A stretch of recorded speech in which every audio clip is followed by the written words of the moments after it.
Thank you. It seems that this webinar will be very interesting. The beginning is so far very good and very interesting. Let me greet you all at Smart Tourism, Innovation and Digital Transformation International Webinar. As I said before, on behalf of the First Deputy Minister, Mr. Ulbek Azamov, and Minister of Culture and Tourism of the Republic of Uzbekistan, Mr. Ozodbek Nazarbekov, and of course, on my own behalf. The development of new communication and multimedia technologies in the reduction of the cost of manufacturing products, using them, and the growing availability of computers and computer networks are making the world denser, bringing countries and people closer. The technical capabilities of the electric environment growing every day have an impact on the mentality of modern man, providing almost unlimited access to the information of interest to him and complete freedom of choice.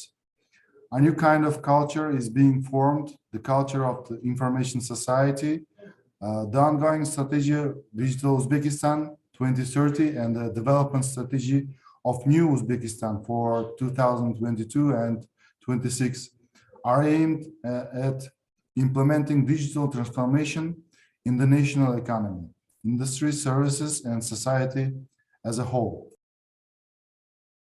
In recent years, the tourism industry in Uzbekistan and in the world is being formed under the influence of factors caused by the digital technologies.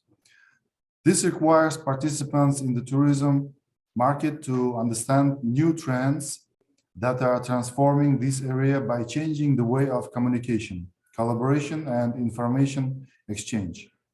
Digital technologies have radically changed lifestyles, leisure, recreation, mobility, and tourism in all its forms.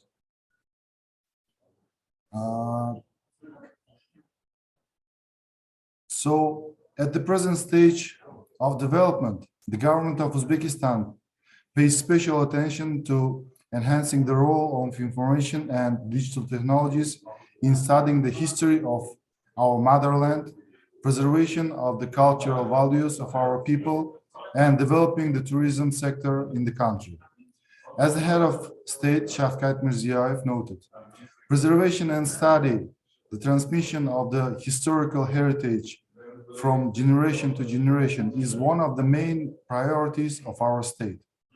This is extremely important because in the context of the current globalization, new challenges arise, including the threat of an ever-increasing spread of mass culture, the culture of consumerism, and the danger of the destruction of morality and value orientations. That is why it seems to me preservation and multiplication of everything that determines the spiritual world of a person, the culture of people, is necessary today more than ever. Among the speakers of our webinar are respected professors and scientists from India, Indonesia, Latvia, and Greece. And experience in the process of digitalization of the tourism sector of each of those countries is very important for us.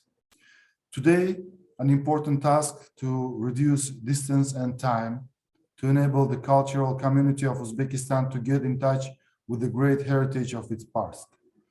This is constant with the initiatives of the President of the Republic of Uzbekistan, indicated in the resolutions on measures for further improve the system of storage, research, and propaganda of ancient written sources. Cultural heritage agencies under the Ministry of Culture and Tourism include identification, registration, protection, promotion, and maintenance of the state register, electronic catalog, passports, and state cadastres.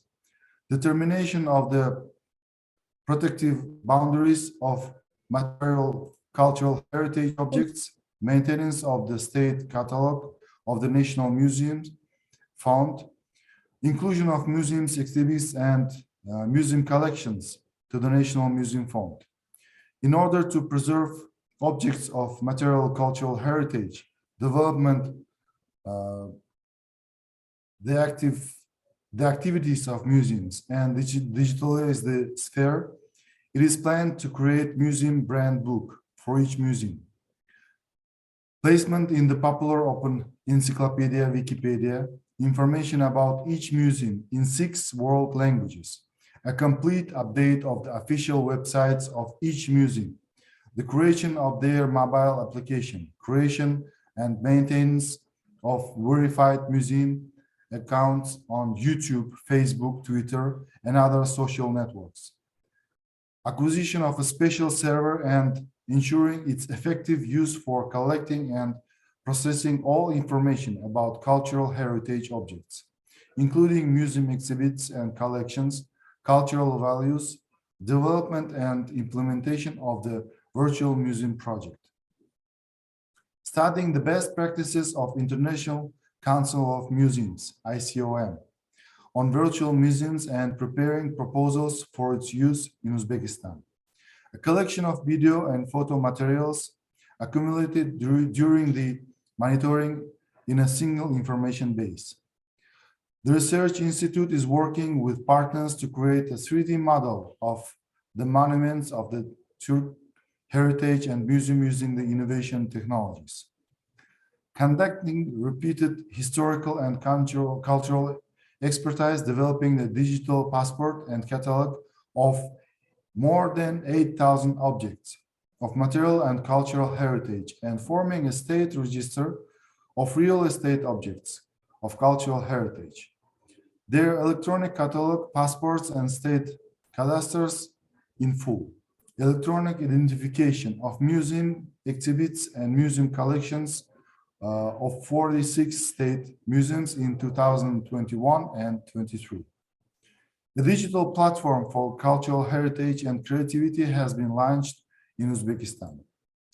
The launching of the platform was discussed by representatives of ministries, the UNESCO office in Uzbekistan, and organizations working in the field of culture and tourism. The purpose of the electronic platform is to protect cultural and natural heritage and promote creativity and development of sustainable tourism in Uzbekistan. The platform is aimed at strengthening the protection of cultural heritage sites and natural monuments and will serve to develop tourism. In addition, this work will contribute to the implementation of cultural programs and initiatives, including the United Nations Sustainable Development Cooperation Framework and the new Uzbekistan Development Strategy for 2022 and 2026, as it was mentioned above. Particular attention in teaching the younger generation is paid to the digitalization of education. New pedagogical and information technologies do not separate from each other, since the widespread introduction of new pedagogical technologies has changed the paradigm of education, and only modern information technology and digital technology ensure the effective use of the new pedagogical technologies. In all subjects, including national history, new cultural have been developed, according to which electronic textbooks and manuals have been created that meet international standards.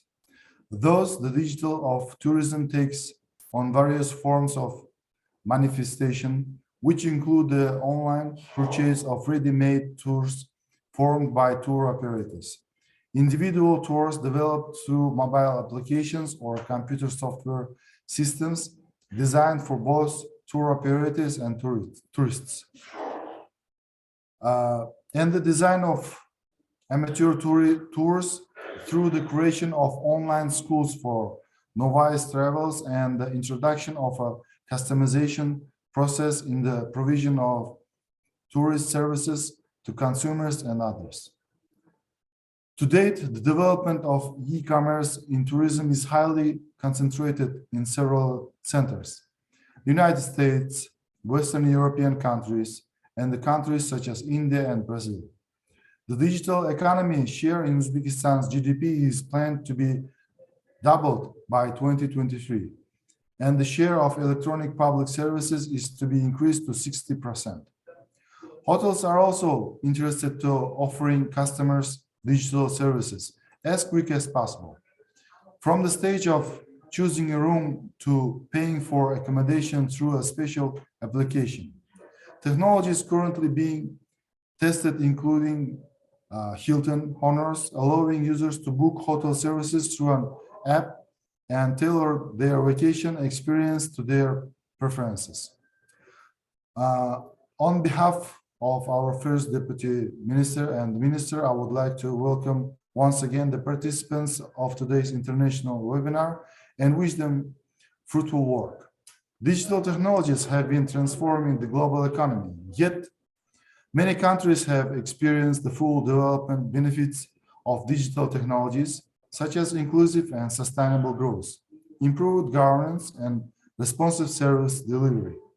Given the magnitude of change to competitive advance that digital technologies can confer adapters to risk of slow or poor adaptation of those innovations can be dire for industries, governments, individuals, and nations. I'm sure that such event will certainly have an impact on the development of digitalization in our country and serve the goals of sustainable development and internalization between our countries. Thank you for your attention. Well, thank you very much. It was Ulukbek Azamov's speech, yes? Thank you for Ulukbek Azamov and the Minister of Culture and Tourism of Uzbekistan, Ozodbek Nazarbekov, for their greetings to the participants of today's international webinar. It's significantly that today world celebrates the World Speech Day. And it was created to make way to sharing new ideas, educating others, and providing inspiration as they spur on the movement towards change in the world. And look, and we have our webinar today. Today is the World Speech Day, and all the professional speakers, panel speakers, experts, professors, practitioners of the sphere are gathered today to present their knowledge, their research to our audience. Welcome, and Rustam Hoca, thank you once more. And what about your speech now? I mean, your presentation?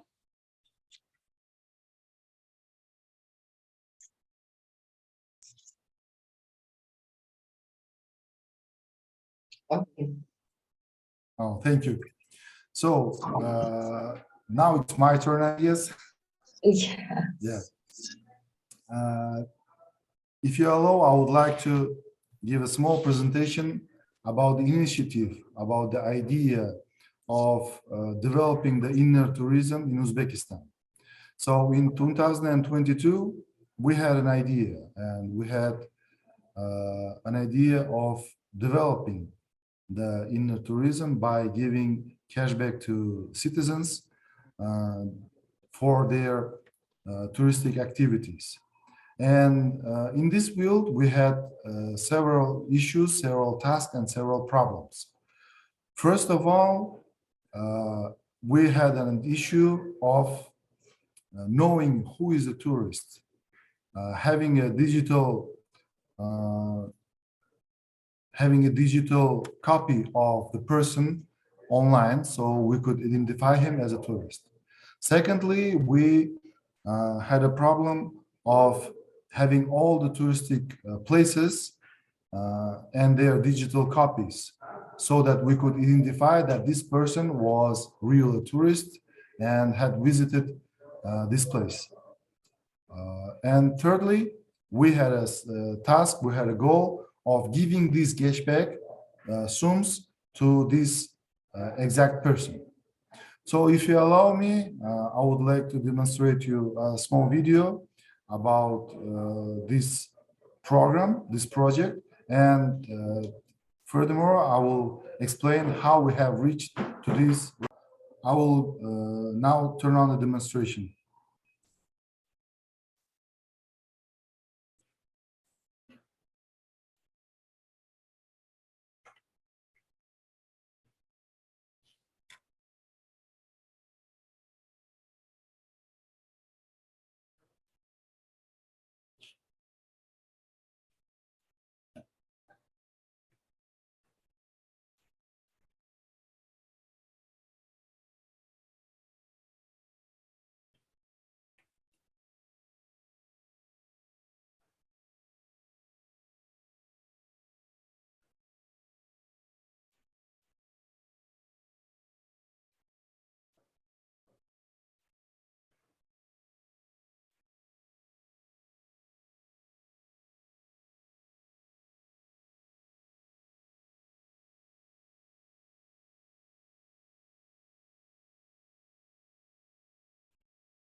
was making the identification. How we solve this problem? We didn't, how it used to say, made something new, but we used one of the biggest applications for now in the digital market of Uzbekistan. It is Solok Systems application, tax community application. This application problem was by identification of the touristic places, museums, places of tourism heritage, theaters, movie theaters, and others. So we had to collect and gather all the information about existing places of tourism and place it in one place. The third was about the giving the cashback itself. Also, we used the existing cashback system. We have a cashback system. Also, it was made by the tax committee, and we use their system. The difference of their and our system is in amount of money. So they give about 1%, a little bit less than 1% of cashback, and our cashback sum is more than 20%. So as you can understand, this sum, more than 20%, is probably the most biggest motivation for the users. And to the end of 2022, we had more than 10,000 users of our national cashback tourism cashback system. And to this date, we have about 3,000 users of this system. And technologically, it's working pretty fine, actually, without any problems. And we think that development of this system will increase the amount of users of tourism in Uzbekistan. Well, shortly, this was all the information I was going to give. And if there are any questions, I'm ready to answer them.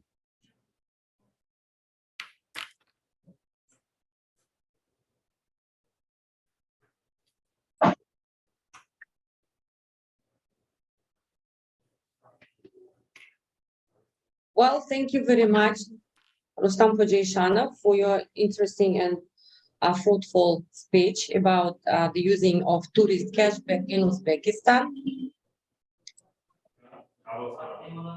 And if you have, I think that you have questions, you can write them on chat, and we also will have another session, Q&A session, and then our speakers can kindly answer to your questions.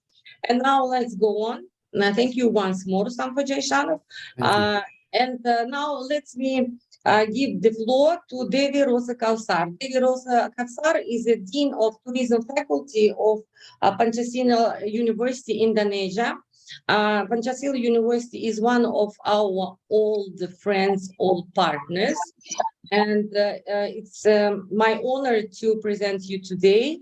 You know, your interests include cultural and historical tourism, tourism and socio-economic development, tourism making and disaster mitigation in tourism. And your topic today is smart tech as a part of tourism ecosystem, Indonesia story. Welcome, Ms. Devi.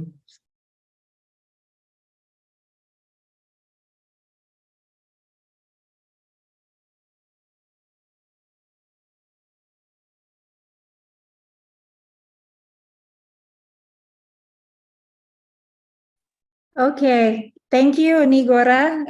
Thank you very much for the kind introduction. Can I share my screen, or you can share on your, can I share on my own? Or only the host will share? You can share. Okay. Okay. I hope the Zoom is annotate off so people cannot just share anything they want. Okay, just a moment.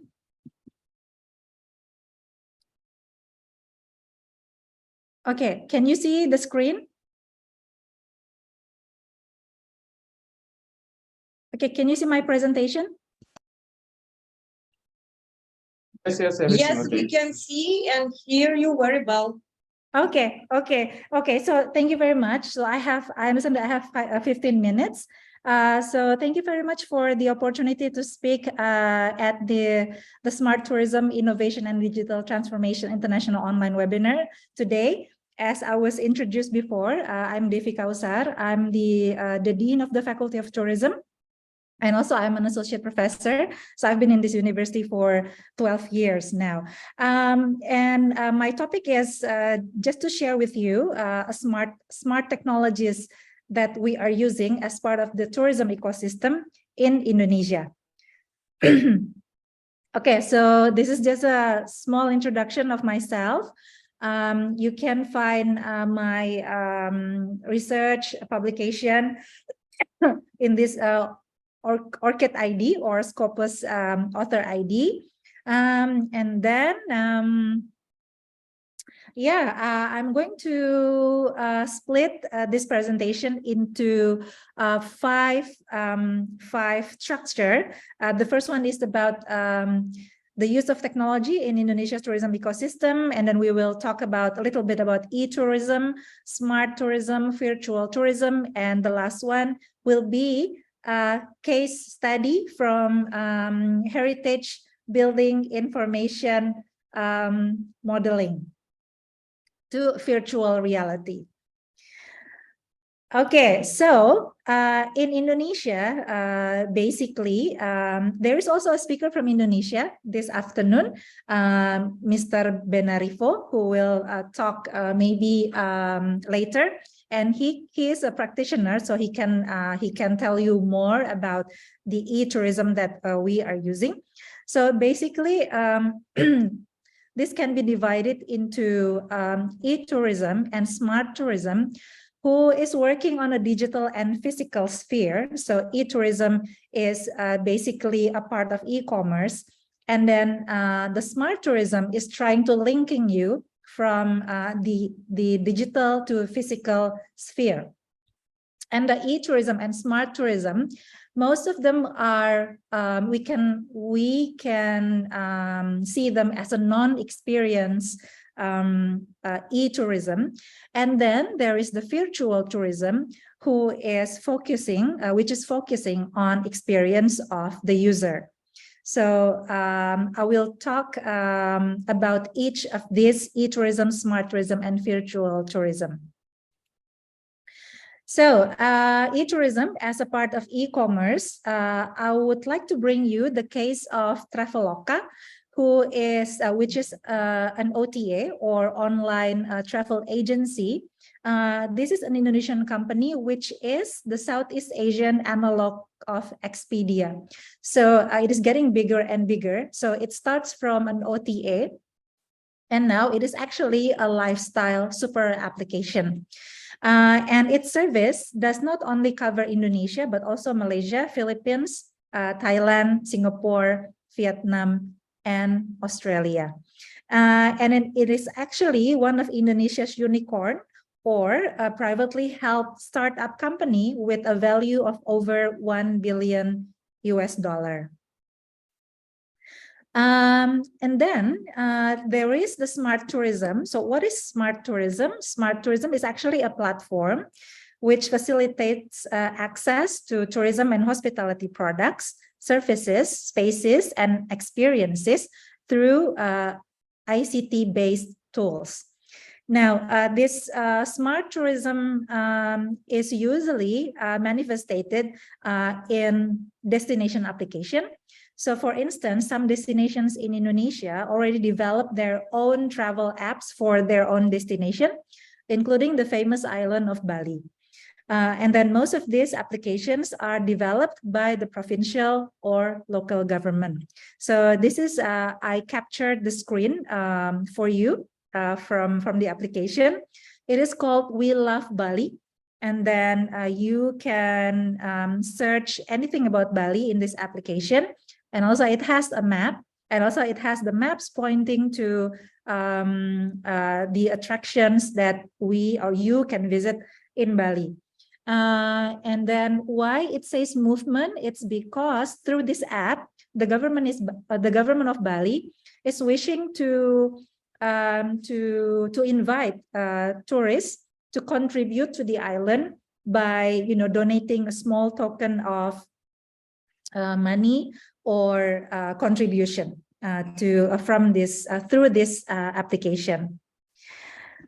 What is interesting about tourism applications such as We Love Bali, there was a research by the Ministry of Tourism and Creative Economy in 2021, which focused on the perceptions towards mobile tourism application developed by local government in Indonesia. So they're doing this research on 5 framework, which is the functional value, emotional value, social value, epistemic value, and conditional value. So the perception towards mobile tourism application, at least from the respondents of this research, is that the epistemic value is actually the highest.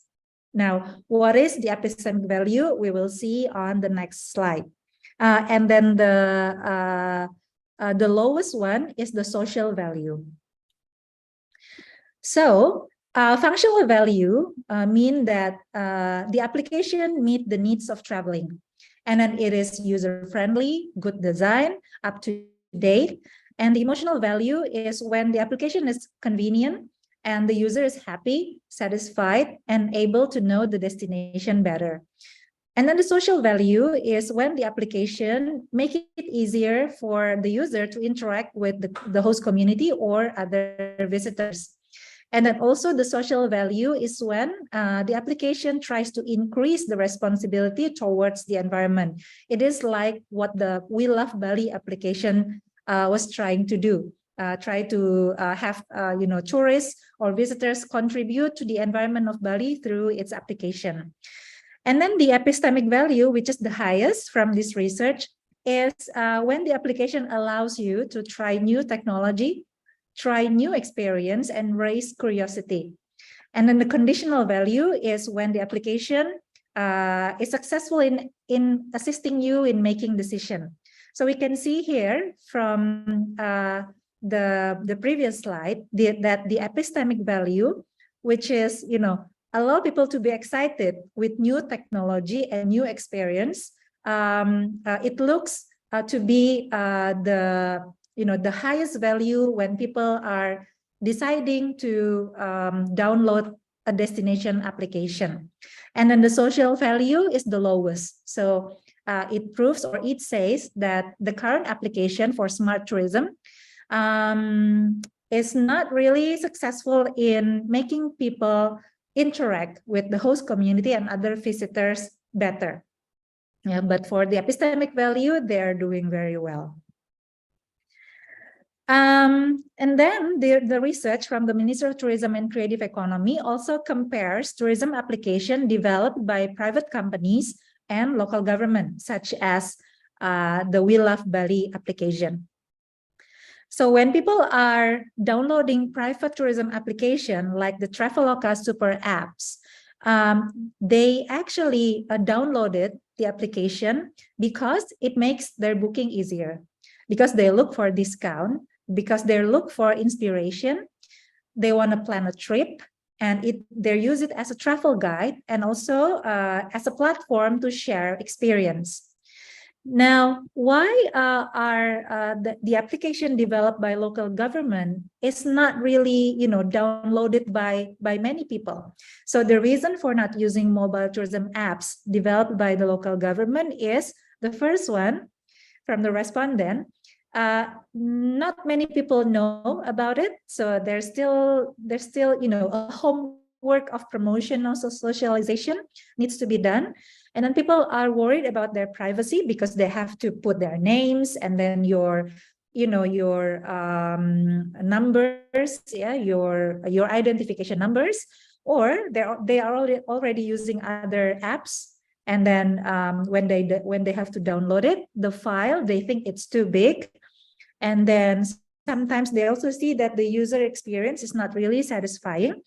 And then maybe too much hassle in downloading, not interested, and not planning to visit. Because as you know, this smart tourism application developed by each local government is focusing only on the region, the province or the city or the regency. So when people are not planning to visit, they don't want to download this kind of application. So this is the research that was done by the Ministry of Tourism and Creative Economy of Indonesia.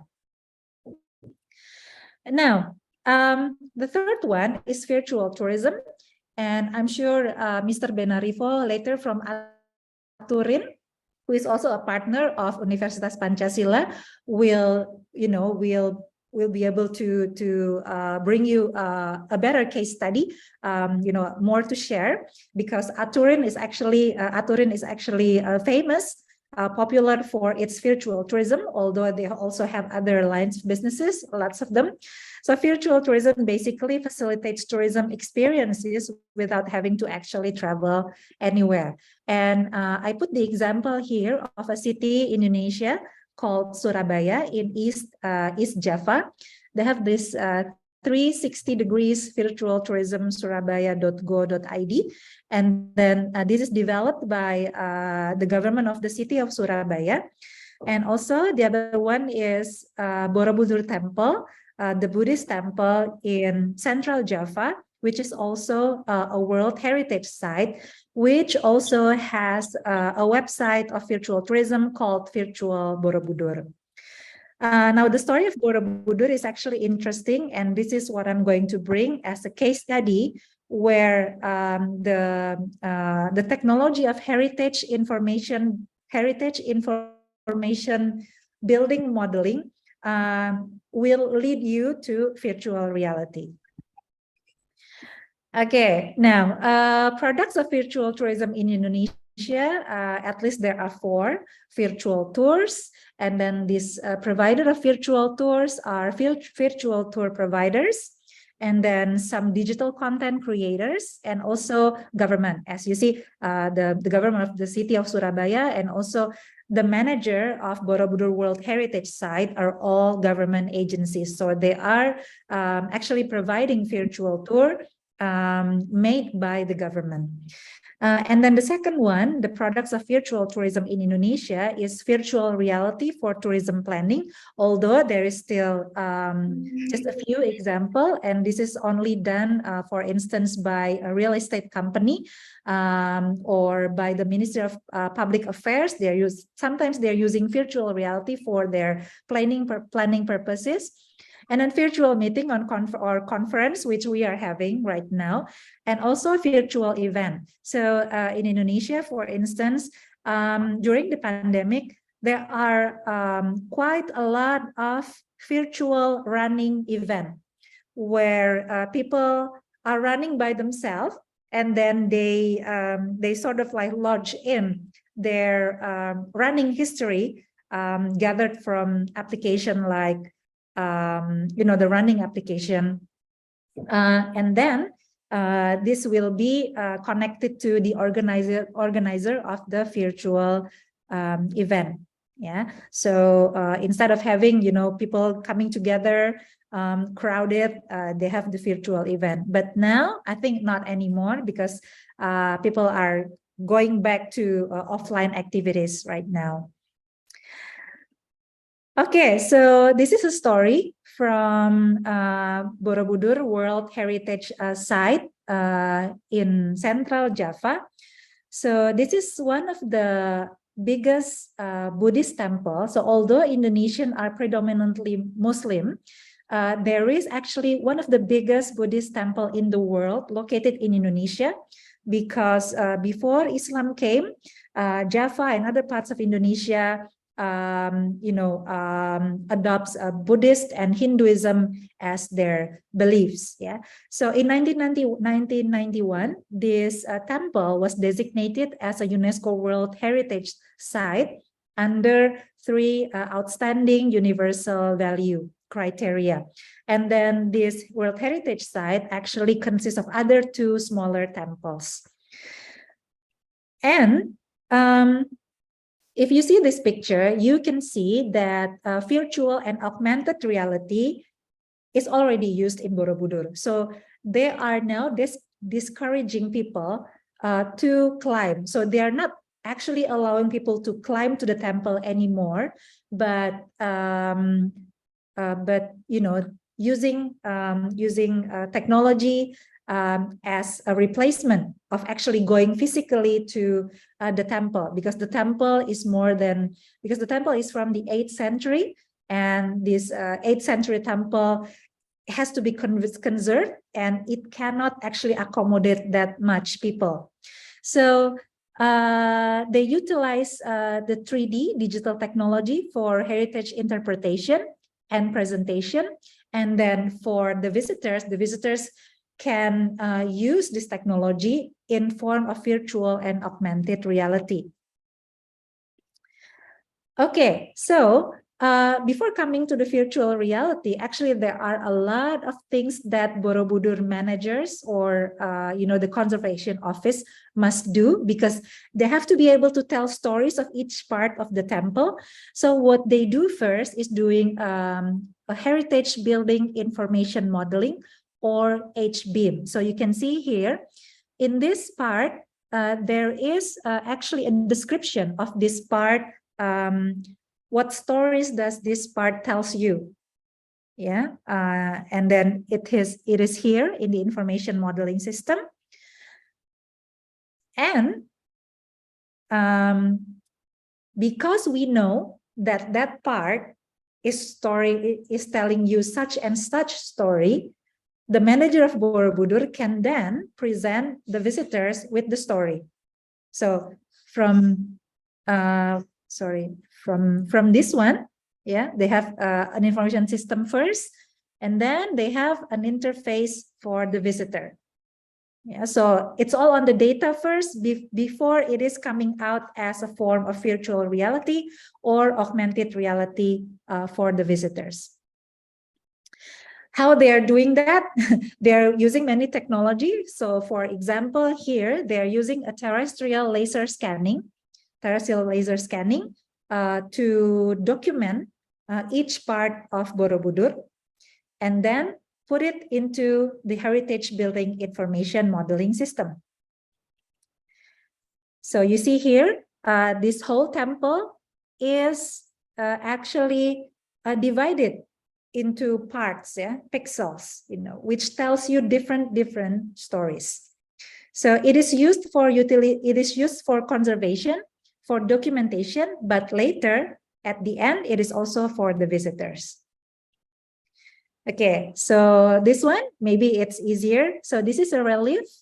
This is a carving in the temple's walls, and they have an information system which tells you what these carvings tells you about. What is the story that this carving trying to tell you? What is the story about? So they put it here, and then later the visitor can access it into the virtual reality or augmented reality. Okay, with that last slide. Okay, let me get back to the last slide. With this last slide, I will end my presentation, which share with you the technology that we have in the ecotourism and with the tourism ecosystem in Indonesia, which is the e-tourism, and then the virtual tourism, and also the smart tourism. And if you have any question, we can discuss later. And this is my email and also my LinkedIn profile. Thank you very much, Rahmat. And for that, wassalamualaikum warahmatullahi wabarakatuh.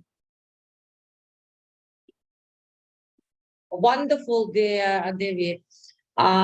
It was Devi Rosa Kausar, Doctor of Philosophy, Tourism Faculty Dean, University of Pancasila, Indonesia. And Devi, you know, it's my dream to visit Indonesia and especially Borobudur from our last conference because it's so excited and I hope, I dream that one day I will come and see myself. Thank you very much. And now I will give for the next, will present you the next speaker, Fazlidin Tojiboyev. He is a leading specialist of the State Institution Digital Economy Research Center under the Ministry of Digital Technologies of the Republic of Uzbekistan. And today he is going to present us the topic on the role of electronic services in the development of digital tourism in Uzbekistan. Fazlidin, are you with us? Please take the floor.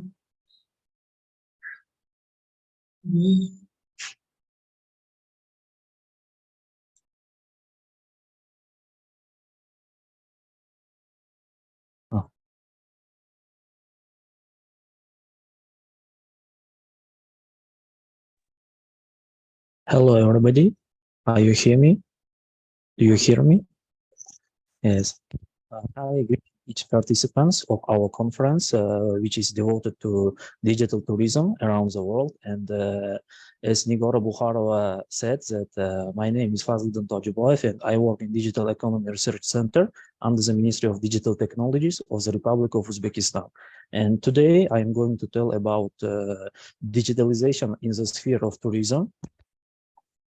Digitalization in the sphere of tourism, what is doing and what kind of achievements our government, our tourism sphere achieved, and what should we do in order to improve our tourism sphere from digitalization sector, digitalization part. That is why let me to introduce my presentation, and I would like to tell about some features in the field of tourism. Let me Nigor opa, demonstratsiya ekrani bo'lmayapti. Admin доступ bera olsalar. Да-да-да, вы можете подключить демонстратор.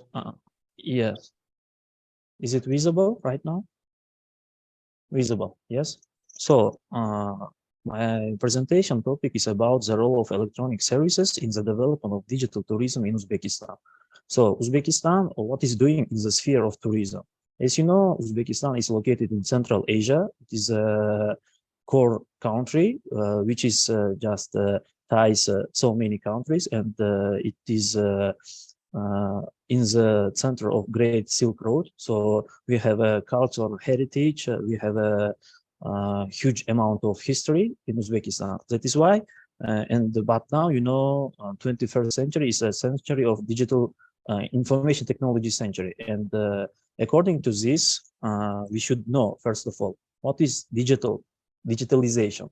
Why tourism sector need digitalization? Digitalization in tourism, in the field of tourism, plays an important role. World practice shows that tourism profitability and development dynamics rank second after oil and gas extraction and processing. Tourism is the most important area of economic activity for the national economies of the states and Uzbekistan as well. In addition, tourism is an information-rich field where information is collected, transmitted, analyzed, and stored. It should be noted that it plays an important role in decision-making at all levels of the industry. And e-tourism, what is e-tourism? Is defined as the use of information and communication technologies, ICT, in the tourism industry. It involves the buying and selling of tourism products and services via electronic channels such as the internet, cable, TV, and etc. And there are two sides of e-tourism, the benefits of e-tourism and disadvantages, like drawbacks. First of all, I would like to tell about the benefits of e-tourism. The use of technology in the tourism industry has helped to make it more efficient, run more smoothly with less risk of human error, and making it more productive. Secondly, e-service help to have more effective marketing and product development, and it has helped us to embrace new forms of tourism too, such as smart tourism and virtual tourism. But however, there are some drawbacks as well. First of all, the use of technology sometimes takes away the human aspect. Customer service from a robot will never replace the smiles and conversations that a real person would bring to the situation. As you know, in modern world, artificial intelligence is improving its development so rapidly. But in the tourism sector, just human participation is very important. Without of humans, without of people, tourism, I think, in my point of view, tourism is it cannot develop without people. And secondly, using technology to a large extent may reduce the number of jobs in the tourism industry, which can have a negative economic impact on the host community. So, tourism in Uzbekistan, what our country is doing, especially in the tourism sector. President of the Republic of Uzbekistan signed a decree number 60, dated January 28, 22, on the development strategy of the new Uzbekistan period from 2022 to 2026. Rapid development of the national economy and high growth were a priority direction, ensuring the pace of development included 16 goals. As well, within the framework of the Travel Uzbekistan program, increasing the number of local tourists to 12 million and foreign tourists visiting the Republic to 9 million. And there are some roadmap actions, and I would like to tell about them. Broad introduction of barrier-free tourism infrastructure in the main tourist cities of the country. By 2026, the number of people employed in tourism should be doubled to 520,000. Adoption of the state program on the development of the infrastructure of tourism and cultural heritage objects and the effective use of more than 8,000 cultural heritage objects. Additional tourism in Zomin, Forish, Bakhmal districts and Aydar Arnasoy lake system construction of zones and recreation areas. Implementation of projects worth $300 million, creation of 25,000 jobs, additional jobs. Tourism services in the next 5 years by turning Samarkand into a tourism gate, increasing in the size by at least 10 times, ensuring employment of 40,000 people in the field of tourism only in Samarkand. And there is a special implementation project in Karakalpakstan Republic on the development of ecotourism in the Republic of Karakalpakstan and on the coast of Aral Sea.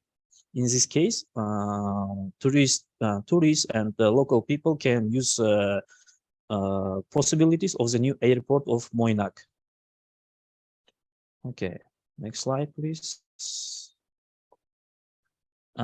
Uzbekistan achieved some positive results in digital tourism. They are databases of virtual museum have been created and now it is available for open use on the platforms museums such as goskatalog.uz, Uzbekistan360.uz, and vrmuseum.uz. In 3D format, 45 museums and 59 tourist attractions in 3D format were created on its platforms. And the next one is a special created web portal platform presenting monthly and annual repertoires of existing theaters in the Republic are being posted. Cultural Life. Cultural Life platform has been developed that includes information on planned cultural events. An information system has been developed for performing ticket operations in cultural institutions through a single electronic system and is currently installed in all 37 facilities. It is possible to buy tickets to these objects through the iticket.uz platform. Automated information system for monitoring investment projects in the field of tourism, data.uzbektourism.uz, was created and launched to monitor investment projects in the field of tourism. More than 500 projects are currently being monitored in the system. An online unified media-based portal promoting the image of the Republic of Uzbekistan was created. You can use this portal and which is media.uzbektourism.uz. So our government, what should we do for the development of digital tourism? In 2023, there are some special projects. Our sphere, I mean, tourism sphere should be done here. Development of an interactive website and its mobile application, which includes 36 museums in Uzbekistan. Secondly, development of the Cholgu.uz mobile application, which provides the population, especially young people, with a basic understanding of national musical instruments and teach them how to play them. Thirdly, launching a single online portal of convert viewing activity participants. Fourthly, creation and popularization of the online culture center platform.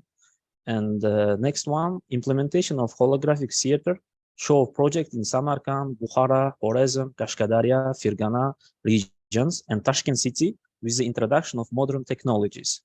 And next one is preparation of textbooks providing methodical guide with QR code to provide students of general education schools with an initial understanding of national musical instruments.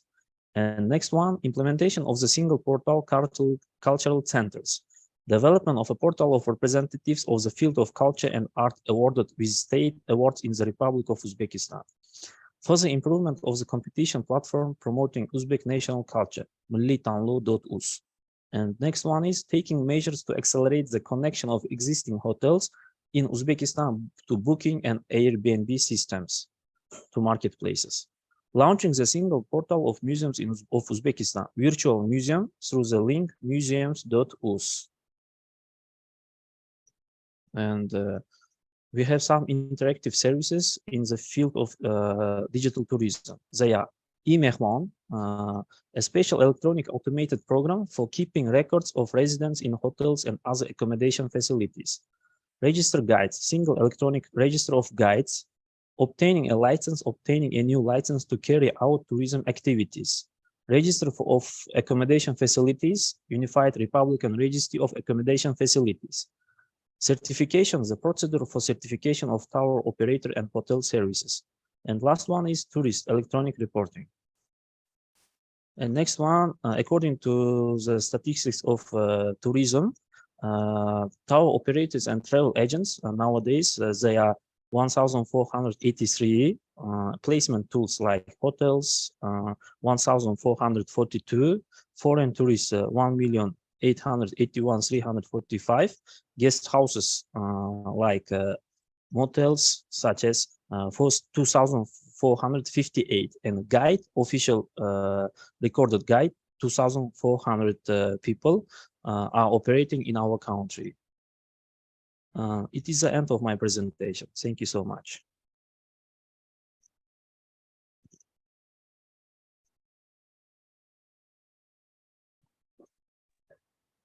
Well, thank you very much, Thank you Fazlidin. so much. It was very fruitful. And if you have any questions to our speaker, Fazlidin, you may do it by chat or in our Q&A session. Thank Yes, you. Stay exactly. with us. Thank Okay. you. Yeah, sure.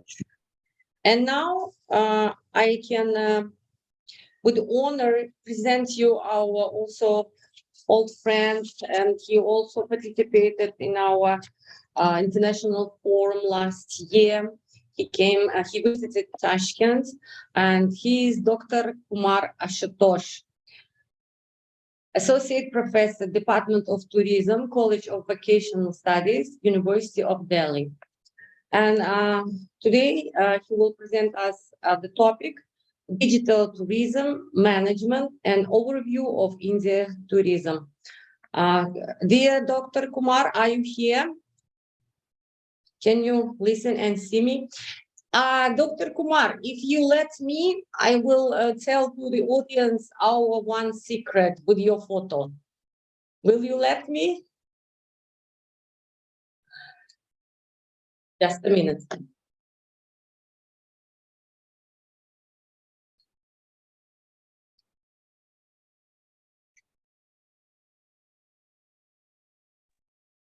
Okay. Good afternoon. Yeah, now I'm unmuted. I was on a mute mode, that's why I could not speak. Yeah, please go ahead. Do you remember this moment, this issue in our working process on webinar? Yeah. Maybe But I could to not give like some that person. relaxation to our audience after that awful videos, let me tell you one short story which happened with Dr. Kumar. You know that while we are preparing this international webinar, we make posters, we collaborate with our partners, with our speakers. And also it was the group of IT staff which were helping us in doing posters. And when our poster was ready, the first man whom I sent it was Dr. Kumar. He's also one of our old and good friends. And I asked him, hello, Dr. Kumar, how are you? We'll take our poster, and how did you like it? And what was his reaction? And I saw many smiles on WhatsApp, yes? And he said me, and where is Dr. Kumar here? It is another picture, but name of Dr. Kumar. Can you imagine my situation? I was ready to fall down on the floor because of my shame. And when I asked our IT specialist, dear Lila, what did you do? It is our old friend, Dr. Kumar, but you put another picture. It is not, he's not Dr. Kumar. And Lila said me, or Miss Negora, he is one of our old friends of our institute, and maybe this is a picture of his younger ages. And that was some issue and joke maybe with Dr. Kumar's photo. And I'm sorry once more for that case. And now I will give the floor to you, and we are going to listen to you attentively. Please welcome. Oh, thank you very much for sharing such a very wonderful story. And a very good afternoon. I think my screen sharing is disabled. I would like to request the organizers to please allow me to share my screen, or I can go ahead even without sharing the screen. There is no problem. Ashirbek, can you help us with screen? Yeah, you can share my PPT that I already have sent to Professor Nigora. Else You I can share your presentation by yourself. Oh, Yeah, that's wonderful. thank you. That's wonderful. These are some of the limitations of digital tourism that we already have faced in this the particular webinar. But this is a part of this. This is one of the loophole of digitalization of everything. So a very good afternoon to all the host, TDI, and the government of Uzbekistan, my fellow speakers, my fellow students, and my fellow colleagues from India who have also just joined. Today, I'm going to speak about what is digital tourism. After digital tourism, I will let you know about smart tourism.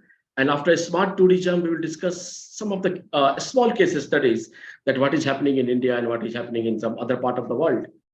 And then I will let you know about some of the e-marketplace, which are coming very fast. And most of the travel organizers, they are coming to that platform to share their products. So I think he has already enabled me to share the screen, so let me do that. This is my small introduction, so that is not so important.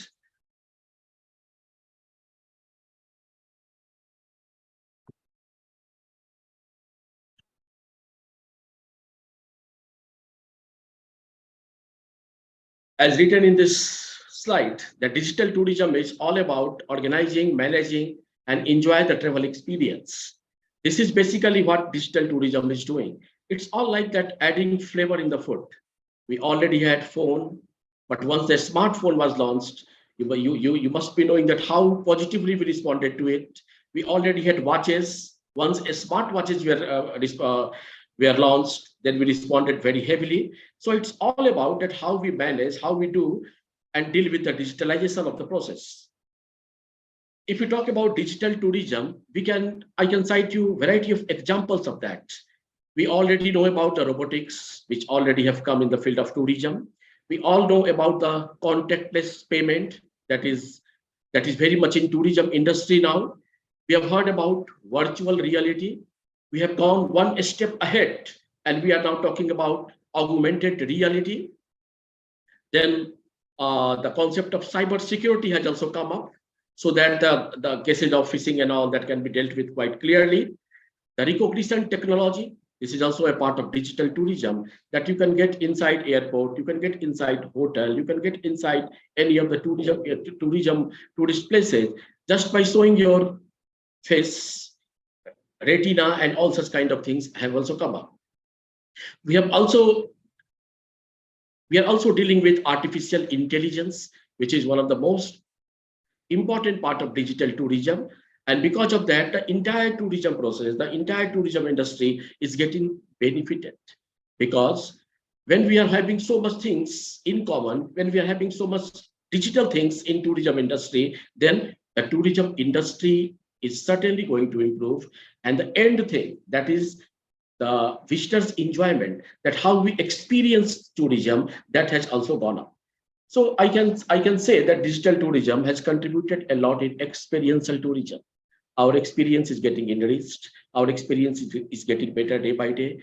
We are coming in a much satisfied manner than before. So these are some of the contribution of digital tourism in the entire world. I'm not talking just about India, but throughout the world, digital tourism has changed the concept of tourism like that. So this is going to be a very, very interesting part in tourism industry and going to change the entire concept of tourism industry. Then comes the smart tourism. Ladies and gentlemen, I would like to inform that George T. Dora in 1981, he basically coined the term smart. He was the one who introduced the word smart in variety of things. Smart, as per him, is something that is specific, something that is measurable, something that is achievable, something that is relevant, and something that is time-bound. This is the combination of 5 things, right from a specification up to time-bound. A smart tourism basically is also adding into the experience of tourism. This is a kind of dynamic connection between human and smart technology. If you want to sum up what is smart tourism, we can say that it is integration of ICT, information and communication technology, into physical interaction.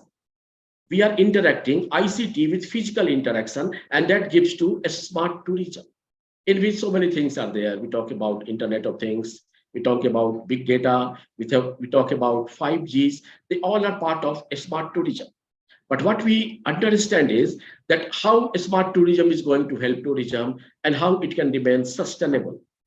Our first target is to make smart tourism a sustainable one, and we can do it by adopting variety of methods. I can give you an example of certain countries, those who have already adopted the concept of a smart tourism, and then I will let you know what India is doing as far as progress of smart tourism is concerned. Since I am, apart from a tourism teacher, I'm also very active traveler. So once I was in Barcelona, and then I went to their bus stop, I saw that bus stop was very user-friendly. They had USB charger in that bus stop. They had all the information about tourist places in that bus stop. They had variety of bicycles kept there at the bus stop, that if you want to take a round of Barcelona by bicycle, you can choose it, and you can also install some of the specific app which will keep you guiding that how where you can go and how what you can do there. You can easily experience that if you get such kind of facilities at any tourist place, you would definitely be very, very happy. You will definitely exclaim that that is the thing that you are looking for. So this is the case of Barcelona. Similarly, when I was in Amsterdam, I saw that there are multiple equipments by which you can choose the language of your choice, because the language of Amsterdam, Netherlands, is Dutch. Quite tough for everyone.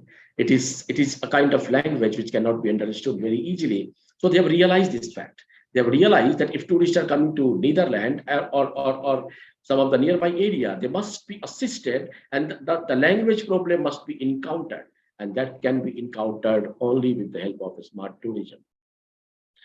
The third place, which is in Asia, I can give you the example of Seoul. Those who have been to South Korea, those who have been to Seoul, they must have seen that all the youngsters, they're always on their mobile phone. Whether they are at the bus stop, whether they are in restaurant, institution, everywhere. Why so? Because they are data network. They have launched 7G successfully. Their internet connection, their Wi-Fi connection is very, very strong. And this is something, because there also we can face the language problem. There also we can face the routing problems. So all such kind of problems are going to be encountered by the very strong Wi-Fi network that Seoul has. Means the infrastructure for smart tourism is your data, your connectivity, technology. So that instead of infrastructure, we have now started calling it as infrastructure. You need to have very strong network for that. You need to have strong devices for that. You need to have strong internet connections. You need to have strong Wi-Fi connections. Unless you don't have these things, we should not talk about a smart tourism. Though we talked about 3-4 countries, now it's start of my country, India, that how it is contributing in a smart tourism. My dear friends, you will be very amazed to note that our Honorable Prime Minister, Sri Narendra Modi ji, has introduced a concept of not smart tourism, but smart cities. This concept was introduced in 2015, in which he has pointed out 100 cities, which are going to be converted into smart cities, and the first slot of 23 cities are ready by the end of this month. Means once this includes my city from which I belong, Jaipur is also there. Delhi, of course, being capital of India, is a part of that. So once you are going to that places, what will happen, that you will be very ably assisted by technology. You will not face any problem of where to go, what to do, at what time you should reach to forts, because we have some of the important attractions which are always houseful. Once, like Eiffel Tower. When you go to Eiffel Tower, the waiting time is half an hour to 1 hour. Similarly, when you go to Taj Mahal, the waiting hour is more than 1 hour. When you go to Amer Fort in Jaipur, the waiting hour sometimes is 2 hours, because you go by elephant. It's a different kind of experience that you might get from there. So to avoid long queues, avoid any sort of waiting at those places, what we need to do is that we have to see that at what time should we reach to that attraction to avoid any sort of problems. This is a smart city. This is being possible because of a smart city. Our government of India has also introduced a kind of digital India concept. This is a concept which talks about power to empower. This is the concept of digital India, that power to empower. If everything is going to be digitalized, if everywhere the digital networks are available, then what to talk about tourism, all the sectors will flourish. So this is a very welcome step. Our government has taken it very proactively. And I'm very sure that by the end of this month, you will come to know that out of those 100 cities, 22 cities are ready to facilitate the tourists in a very smart manner. So having described the concept of a smart tourism, now I would like to move to the smart cities and tourism. These are some of the advantages which I already have narrated, that electronic mobility, access to free Wi-Fi, promotion to more sustainability. You might be surprised at how digital tourism or smart tourism can contribute to sustainability. There is a very simple concept of sustainability, which I always teach to my students, which says that preventing and preparing is better than repenting and repairing. Preventing and preparing is better than repenting and repairing. We must stop the carbon emission. We must stop the kind of problems that are being faced by some of the very fragile cities, which cannot cooperate with a huge amount of tourists. How to maintain the carrying capacity of that place, how to provide the best experience to the tourists. All such kind of things are possible when a city becomes a smart city or tourism is connected with digitalization. So sustainability is all about how we preserve our resources for the future generation. I'm sure that you might have understood the concept behind the smart cities by digital tourism, that once we introduce digitalization into tourism, once we make a city a smart city, then what happens? Then sustainability is guaranteed. You cannot think of any problem for that. Everything is in front of you. Everything is quantified. For example, there was a small research conducted by our students, and they wanted to know that how many tourists are being influenced by digital tourism, by the concept of digital tourism. You'll be surprised to note that out of more than 250 respondents, 55% of them, they said that we travel because we got inspired to see the pictures of variety of places on Instagram. 55% of them said that they got motivated to travel because they saw a variety of very, very exotic places, panoramic views on Instagram, and that ultimately motivated them. 30% of them, they said that we also wanted to be a part of this Instagram photo mechanism, and that's why we traveled. This is quite encouraging. This is quite encouraging and very good news for all of us that almost 85% of those who traveled, who were interviewed, they said that digitalization had a great role behind their traveling. So a smart tourism is now a need of the hour. We have to adopt this policy, and in order to adopt the policy of a smart tourism, we need to create an e-marketplace. I am basically from a public institution where government has made it mandatory that even if we have to purchase something of $1, $2, we have to go and procure it from GEM. GEM is Government of India e-marketing, electronic marketing portal. This already has been introduced. I'm not talking about this is going to happen. This has been successfully introduced in our country where e-marketplace has been generated and business to business, business to consumer, such kind of facility have already been generated. A lot of buyers are there. Lot of sellers are there. You can compare the things quite easily. You can compare their products in a very, very short time. It will not take you more than 2 minutes to compare that who is going to be the best service provider for you. Isn't it not a good thing? But the e-marketplace in tourism is still not in order. The e-marketplace in tourism is need of hour that we must create a kind of electronic marketplace where all the service providers, they come and assemble at a particular point, and we as a buyer must go and investigate that which is the best product. That means we can customize our purchase in a very small time, in a very less time. These are the features of e-marketing. I hope all of you will be agree that we get better price there, we get better information there. It's very easy to handle, it's very fast to access, and it is easily modifiable. There is no doubt into it, considering the time constraint, because time is something which is very, very important in tourism industry. So considering the time constraints, I will not go into the detail of all such kind of thing. And I hope that you must be agree with me that these are the important features of e-marketplace. Now, these are certain very obvious impact of information and communication technology on tourism industry. The basic problem of tourism industry that we also witnessed during Corona, that it is very difficult to locate customers and service providers. But once you are using ICT, you can locate in a very short time. You don't have to wait for a very longer period. You can get exact kind of customers that you are looking for. The reduced cost of information. Suppose I want to gather information from Uzbekistan. I can easily get it within 10 minutes through information and communication technology. Suppose had it not been on place, then I would have visited Uzbekistan. Then the meeting would have been fixed. Then going, coming, doing meeting for meeting, I would have spent 3-4 days. But this is because nowadays time is money. If you have time, we can generate money quite easily. So reduce in delays, reduce delayed inventories and different kind of things. These are the important impact of ICT. But the most important impact of ICT is 24/7 facilities. Business is never shut down. You can approach anyone anytime.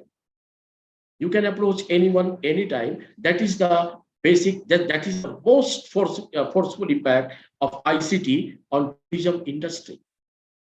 Apart from customization and personalization. Nowadays, we are talking lot about innovation. How innovation is possible through smart tourism. How innovation is possible through digital tourism. Because we gather the data, we save the data, we process the data, we convert it into big data, and then we can think of innovation.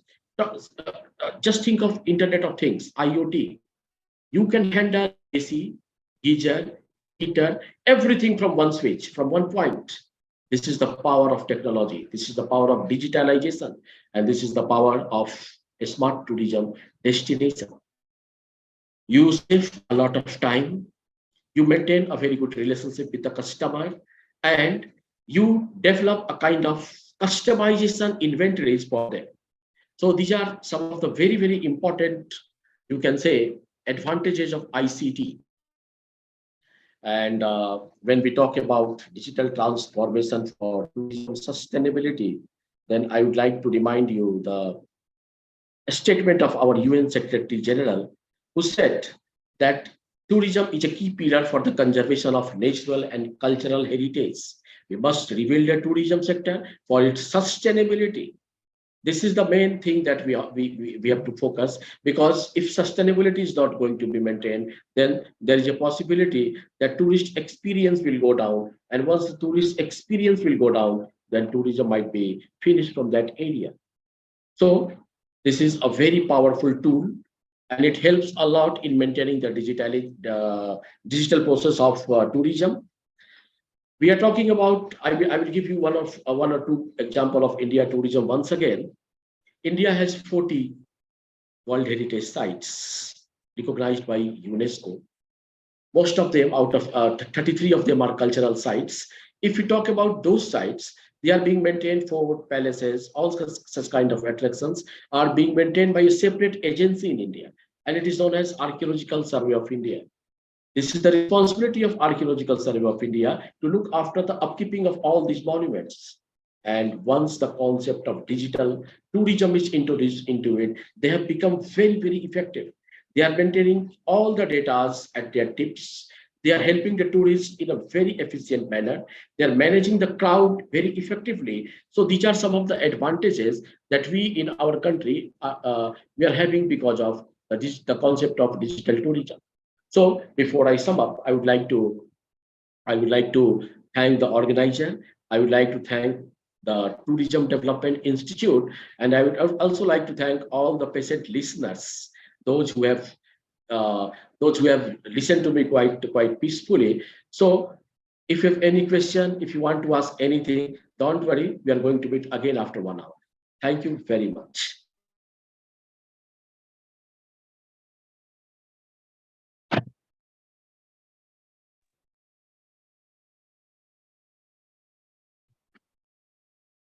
Thank you very much, Mr. Kumar Ashutosh, for your interesting presentation, for being with us, and for our long-term friendship and collaboration between our institutes.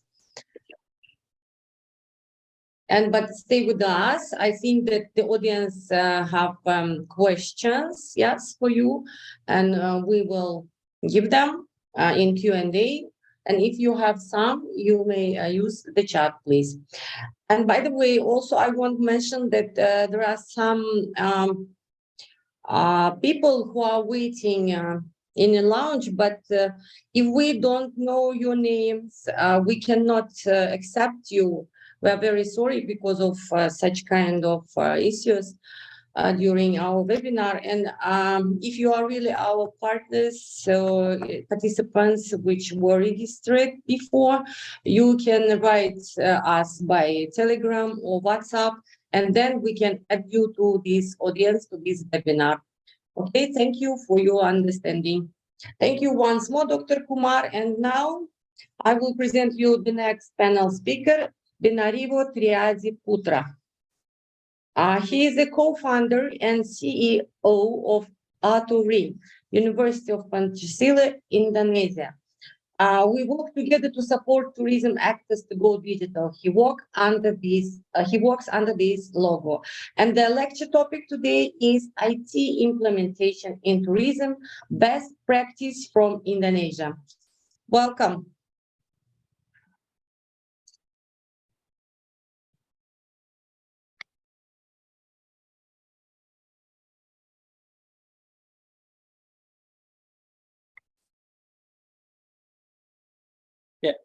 Okay, hello, good afternoon. Thank you, Nicola.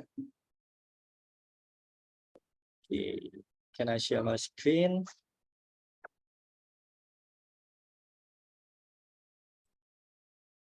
Yes, yes, we can share. Okay. All right, thank you.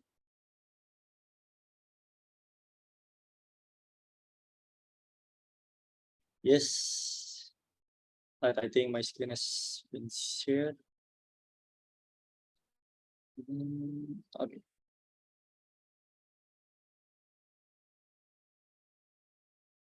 Yeah. Okay. Hi everyone. Good afternoon for organizer, speaker, and all of participants. Thank you for having me. It's a pleasure to be here. My name is Rivo, co-founder and CEO of Aturin from Indonesia. Aturin is a tourism technology startup with a mission to become technology enabler for local tourism actors or local tourism players in Indonesia. I've been mentioned before by Nicola and Ms. Devi since we are also a partner of Pancasila University in Indonesia. And this afternoon, with the topic of IT implementation in tourism, best practice from Indonesia, allow me to tell you a story about the innovation and digital transformation that we are doing in Indonesian tourism. Okay, Ms. Devi said that we have worked on virtual tourism before, yes, and it's one of new booming era in Indonesian tourism. And then now we are grow even more and have a different goals and mission to advance tourism technology in Indonesia. Currently, the Ministry of Tourism and Creative Economy created a program that focuses on fostering and developing tourism villages, so that it can grow the village economy with the development of tourism villages. It can become a business opportunity and can absorb a lot of labor so that the standard of living of rural communities can be improved. It all started with driving the economy from the village. There have been recorded as many as more than 7,000 tourism villages that have clear information, but overall there are 10 times more than 70,000 villages in Indonesia. Village tourism or rural tourism is an alternative direction in Indonesia, thematic alternative tours that present rural activities and local wisdom of the community as attraction. And there are more than 4,500 active tourism villages from the data that has been recorded with clear information from the Ministry of Tourism and Creative Economy. The trend of tourist travel is currently changing from mass tourism to alternative tourism in Indonesia. This change provides benefits for tourism village as an option because tourism villages generally have a variety of products that can be offered to tourists, with the main product being the daily life of the people in the village. So the experience given to tourists is in the form of cultural diversity, natural uniqueness, and creative working in the village that we will never get in our original place. And now I'm in one of tourism village in Lombok Island, a beautiful island with huge potential in Central Indonesia, and we are on a mission to digitalize them. So we are a strategic partner of Ministry of Tourism and Creative Economy to digitalize tourism village after completing the coaching program that has been implemented. Because currently there's a large gap in Indonesia tourism between the tourists who have gone online and the tourism actors or tourism players who lack of human resource capacity and budget to go digital. And if we don't do anything, they will be getting a potential loss of 18 billion USD of revenue due to lack of their digital awareness. Because tourists only go to general destinations that are well known and don't know any information about tourism village at all. So tourism village must adapt to digital to be able to increase awareness and expand exposure of their potential. And until now, most of them they still go with conventional ways. They didn't record the visitor data and manually take note for weekly and monthly transaction report. So many also don't even register. There's only an exchange between money and tickets at the entrance counter, and that lead to an impact of losing thousands visitor database monthly and unreliable financial reports that they need to provide to the government. So we have to overcome this to live conventional processes that still happen a lot. And this is what we have done so far with the aim of becoming a hub to integrate information and make it easier for tourists to find the the tourism destination information that they need. It's like directory of tourist attraction, and then tailor-made itinerary creator, and directory of local tour guide based on their need. And then develop the potential of local tourism actors through training, mentoring, and digitalizing their tourism products so that they can be widely known by tourists. It's like tourism capacity building program, and then visitor management system and marketplace for local products. And this is the preview. We work closely with local tourism actors in the field, and currently we have a directory of more than 3,000 tourist information with detail containing like description, entrance ticket, price, operational hours, facilities, how to get their recommendation if you are their address, management context, and others information that can be a source of reading for tourists. And our user can also use our user generated content feature to create their own itinerary. Then it can be shared with other travelers on the platform, so that becomes a portal to share their itinerary ideas with others. And this is our tour guide directory. So as a tourist, you can take a look at the local tour guide and the destination you want to visit. We're working together with Indonesia's Tour Guide Association to assure you that these tour guides have been created and trusted. So you don't need to worry, and let us do the work. And to digitalize the tourism village, it takes much time and intensity in training and mentoring so that tourism actors in the village can adapt and use technology properly, because Indonesia is archipelagic country, so with a very wide area, the training methods and assistancing provide to tourism actors in one region to another can be very different. That's a very interesting challenge in its implementation. So below are some of our activities in the field when accompanying tourism village to go digital with us. Several times our activities were also attended directly by Sandiaga Uno as the Minister of Tourism and Creative Economy Indonesia. And this is the visitor management system. So we provide website dashboard and mobile application for tourism actors, followed by training and monitoring to ensure they understand how to use the platform by themselves. This platform also supports carrying capacity management towards sustainable tourism. And the difference is the self-service platform or the dashboard that we provide for tourism actors.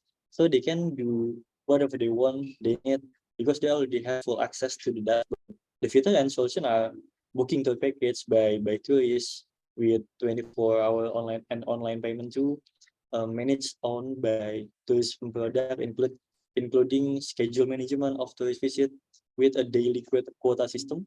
That's how we maintain carrying capacity on the destination.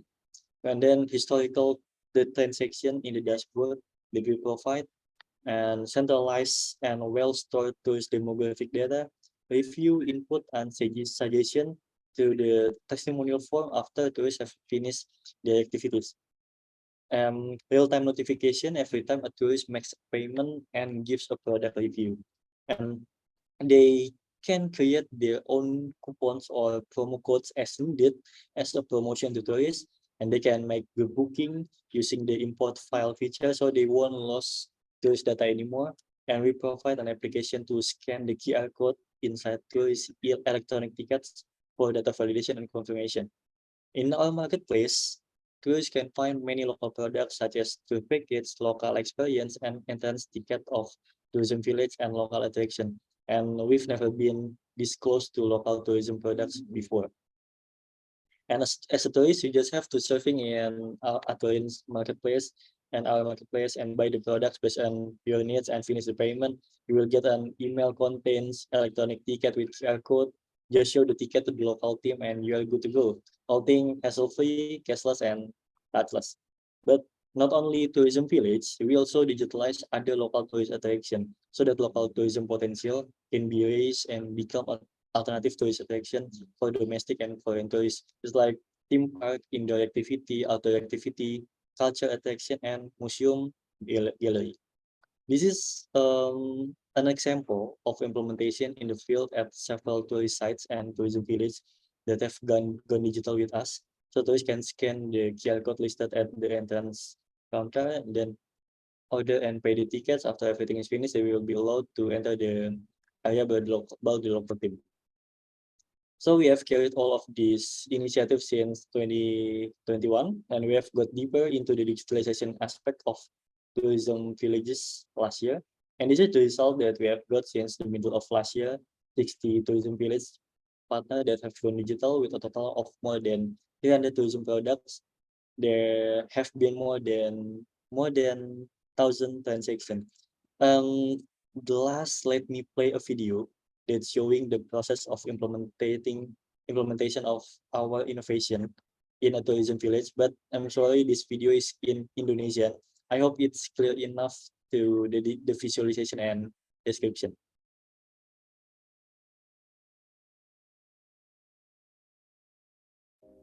Saya Wayan Dumie, pengelola Desa Wisata Kentra. Sudah kenal Alturin sejak tahun 2020 lalu. Pengelolaan desa wisata kami itu kita kelola dengan tradisional. Tiket masuk misalnya kita catat aja dengan memakai sistem donasi. Ya belum ada tiket resmi karena ya situasi dan kondisi kita belum still memungkinkan untuk conventional. mencetak tiket resmi. Banyak yang tanya melalui WhatsApp, harus kami layani satu persatu kebutuhan informasinya. Record the transaction inside the book. Dari manual, kemudian Alturin membangun sebuah sistem digital yang disebut Then we dengan collaborate AVMS, with them Alturin to digitalize the Visitors transaction Management process. System. Manajemen kami secara pengelolaan sangat terbantu. Yang pertama, desa wisata atau destinasi wisata yang ada di kita itu dipromosikan oleh Alturin melalui jejaringnya, ya, karena masuk di sistemnya Alturin. Yang kedua, visitors itu bisa memberi tiket secara online karena memang dirancang So this untuk is the itu. Jadi experience beli in online, tourism mereka village in datang ke Indonesia. sini, This is kemudian hanya scan Kendaraan code tourism dan village mereka in sudah bisa Bali. masuk. Dan yang paling kami This is syukuri the ya dengan adanya dashboard sistem that ini adalah kami they have memiliki access to manajemen keuangan yang monitor cukup the baik. data of consumer and the transaction. Dengan Alturin, Okay, that's the it just started. There's still much to be done. Evaluate and further learning of process to improve and develop tourism village in Indonesia. Of course, all of this requires support from all stakeholders involved. So let's collaborate to advance tourism in Indonesia, starting from tourism village. And let's come to Indonesia, and I will bring you to many tourism villages in Indonesia. Happy to sharing, and thank you. Back to Nihoran. Thank you. Thank you very much, dear Binari Batriazi. It was very interesting and exciting for me, but don't log out, and stay with us, okay? And if you have any questions to our speaker, Binariva, you can do it by chat or in a Q&A session. Thank you very much. Now Ashadbek, could we accept Umida and Kamola? You are from one, yes?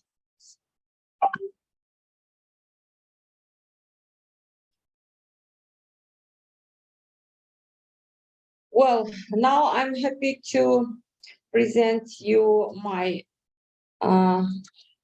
colleagues from National Institute of Fine Arts and Design, Tashkent, Uzbekistan. They are two young ladies, young scientists. They are associate professors of NIFAD Institute, named after Kamaluddin Berzot.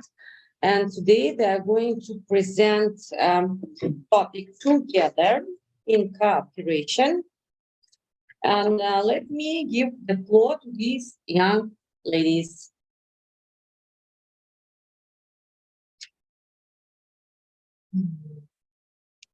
Ирбек, Их в зале ожидания нету, может быть, они уже подключены. Я их в нет, списке нет, не у могу них найти. микрофон off. It's on mute. Yes, they are in process with us, but we should switch the microphone for them. But thing with chat.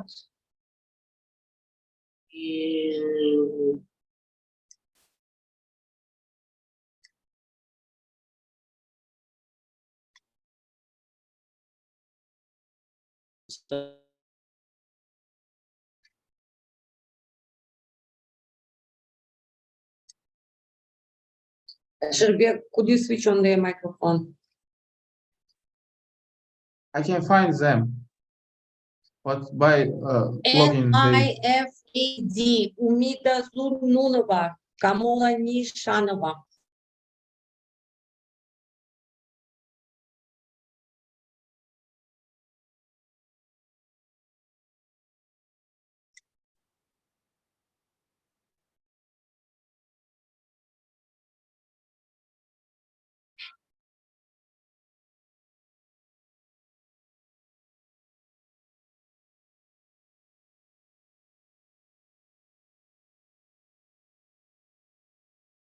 Умида и Камола, если вы здесь и с нами, можете реакцию отправить, чтобы я вас нашел?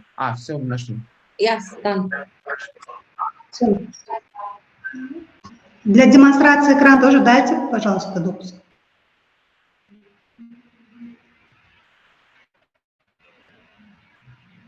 Да, можете подключить демонстрацию. Ready.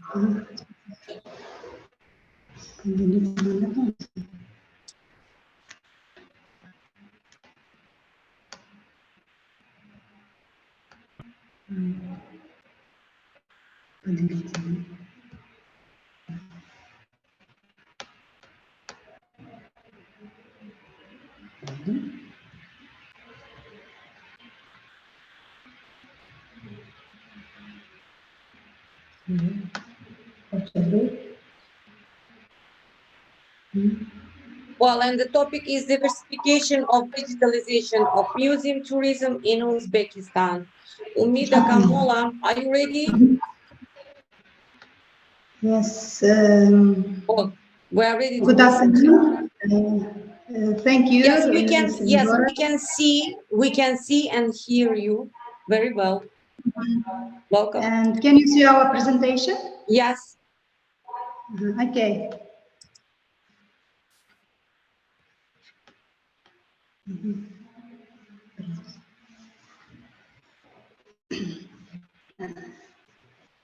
Good afternoon, dear participants. I am Zununu Umida, Associate Professor at the NIFAT, and my colleague, Kamola Nishanova. She is Associate Professor at the Museum Studies Department. And we prepared this presentation together in collaborative work. Our presentation is on topic diversification of digitalization of museums, museum tourism in Uzbekistan. As we know, today museum is in condition of market competition, and the museum product is in the service economy. A new approach to understanding the essence of the museum and its public purpose is being developed in Uzbekistan, and at the forefront is not a museum object with its properties and functions, but a person involved in the scope of the museum. In this aspect, museum tourism entails to learn unique cultural and events that took place in history. Museums preserves the culture values, exhibits of evolution and the details about the nation and communities decades ago. Museum tourism is mainly motivated by cultural and heritage beliefs, and we did a little research on museum tourism consumption behavior in Uzbekistan, and we found out what audience looking for. In this chart, you can see the most place in this chart is audience looking for educational, cultural, with academic consumptions, and for the next place in this chart is audience looking for hedonistic consumptions, and the last place is audience looking for an entertainment experience. And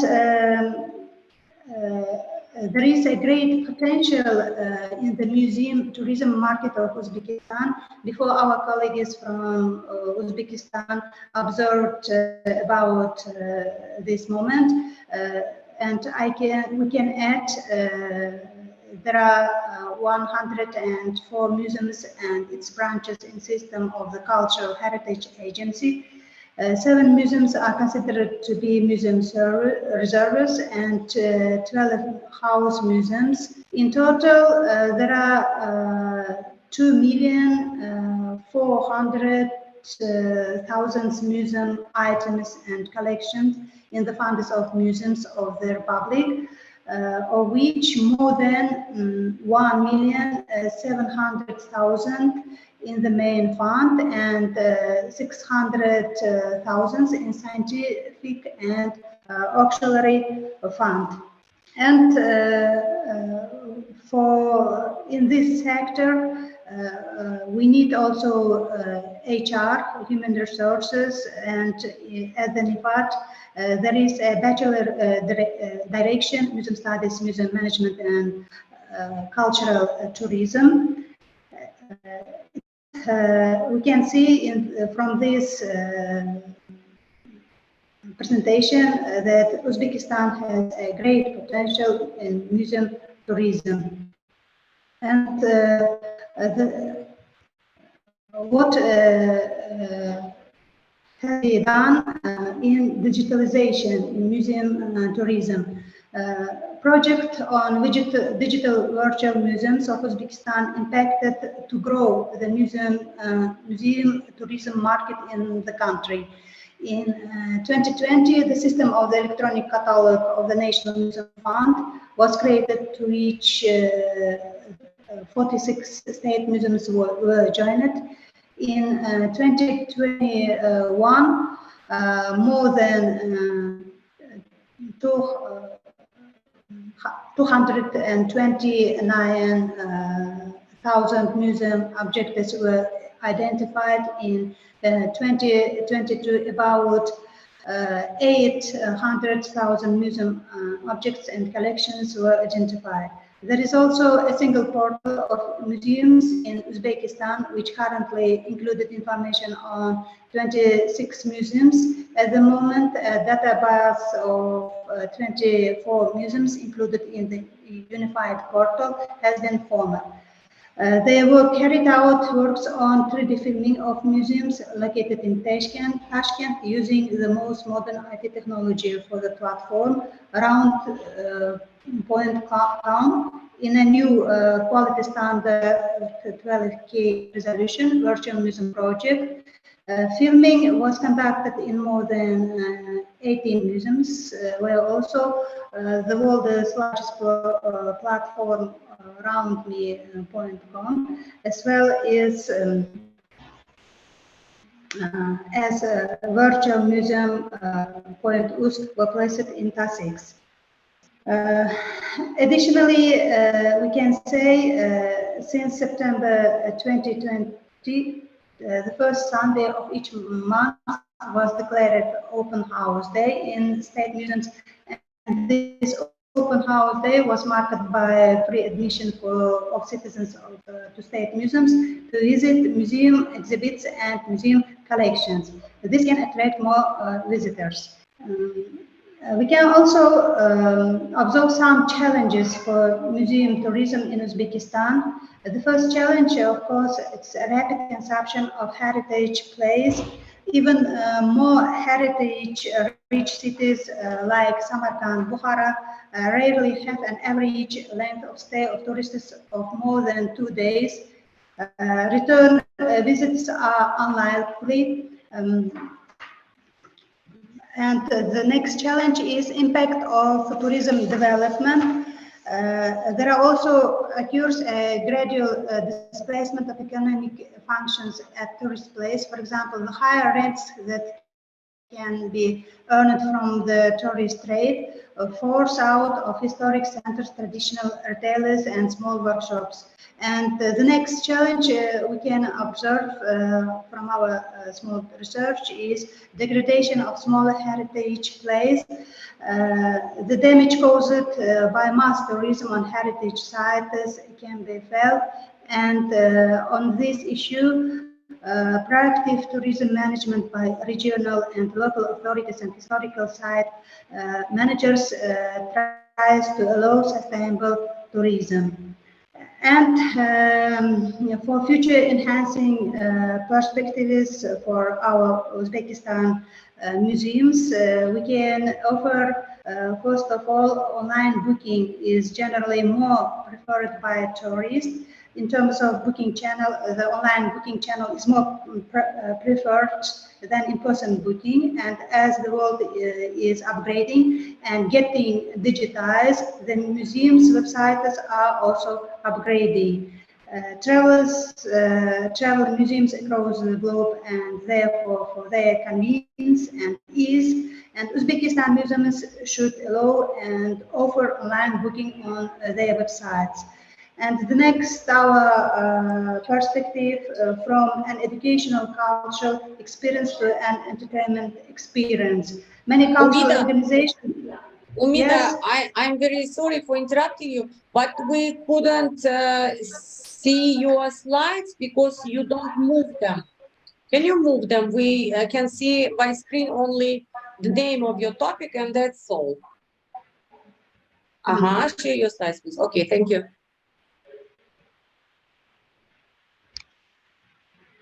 Okay.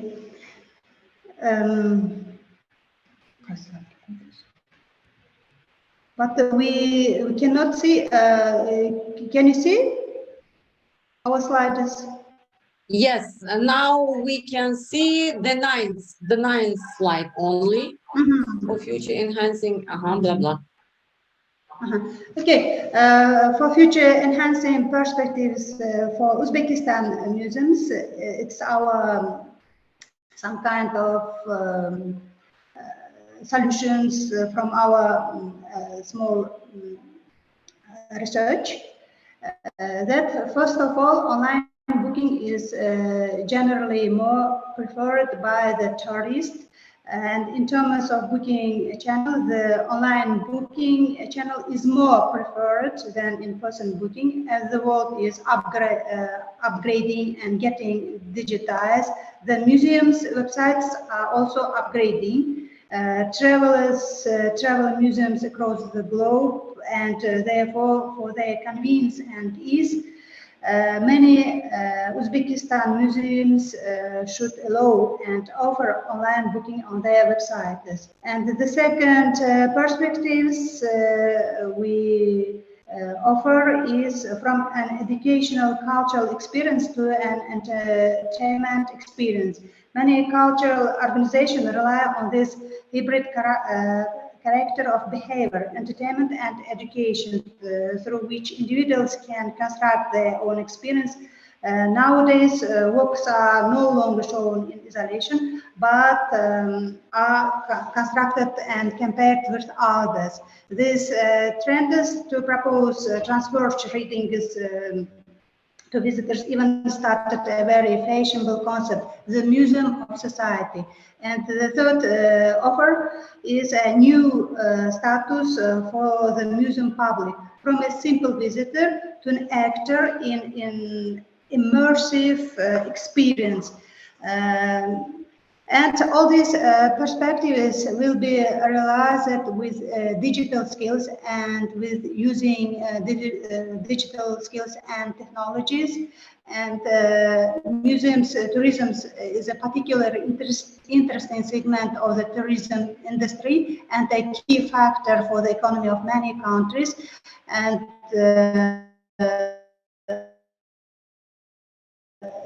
we can see, for example, from by future market insights data, the museum tourism market is estimated at $20 billion USA, and is projected to reach $35 billion USA in 2030. 32.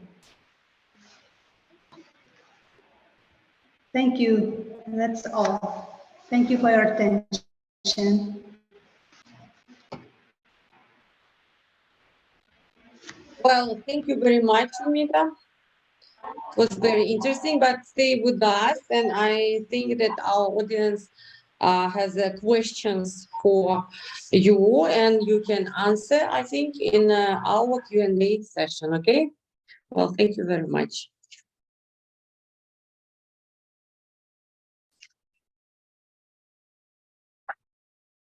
Sultana.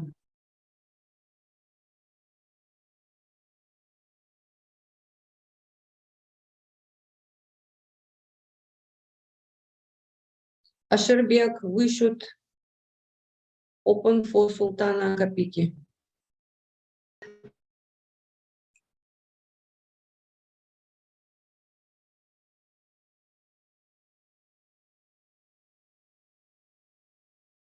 Asherbek, can you hear me? Yes, yes, yes. Who is Let's the open next? for Tanya Kapiki, Sultana Tanya Kapiki. For slides and etc.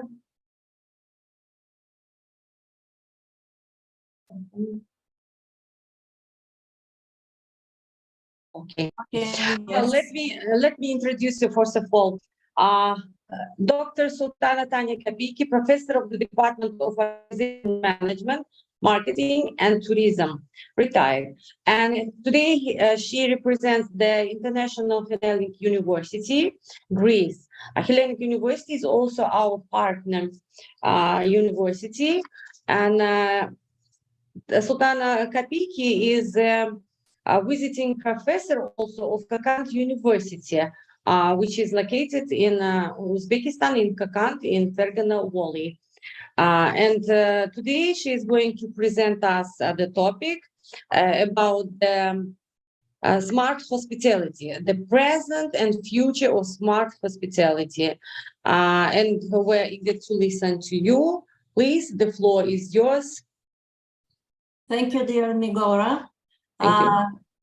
Thank you also for the invitation, for you, for the TDI, for the Tourism Ministry. I'm very happy to be here with you. Could you please enable the screen sharing so that I can share my presentation? Because it's disabled right now. I cannot upload my presentation. Now you can share your presentation yourself. Now it's okay. Now it's okay? Yeah. Oh, yes, yes, I can say that. Thank you very much. Welcome. Okay, so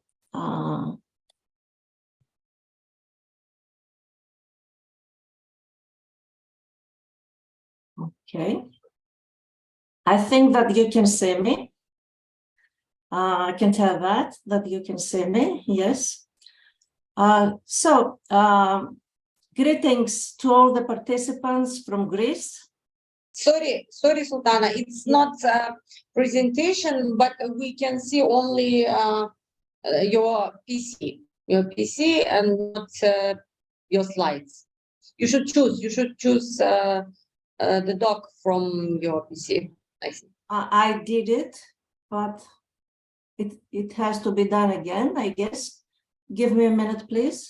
I did it because I can see my presentation on Zoom, but you can't see it. So 1 minute, please. I will try with a PDF because I also have it in PDF format. Maybe it is better this way. Yes, you should only click on it. And they then put share the screen. You have done the share of screen, but now you should open this file. I suppose I did it, but it seems that. Asherbia, can you help us? How do you think? What is the problem? Okay.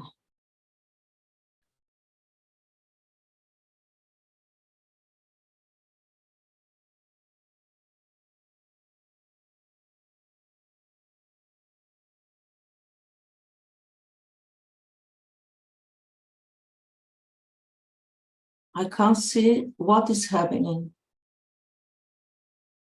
No, it's still only your PC, but you didn't open the PDF file yet. I opened it, but it can't be loaded on the Zoom. I don't know why. Okay, just give Did me you one- send it to me or not?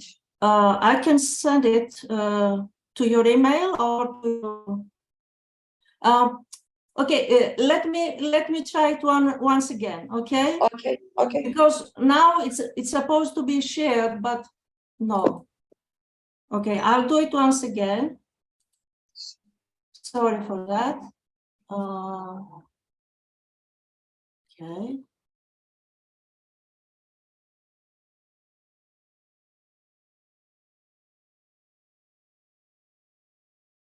Can you see it now? No?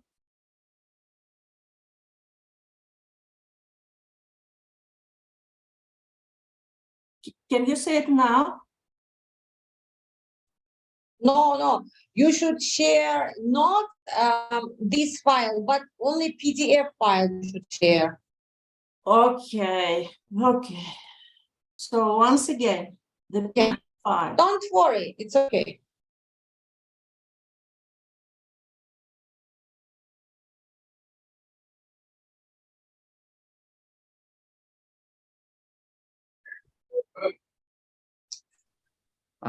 I'm sorry, maybe you need to first of all the open file, and then you need to share.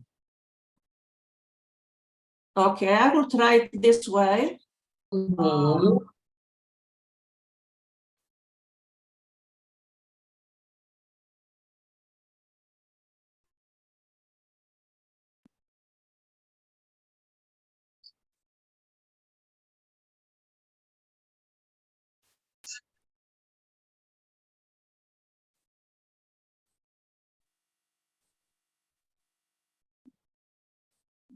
Nigorapa, if we have file, I can share, no problem.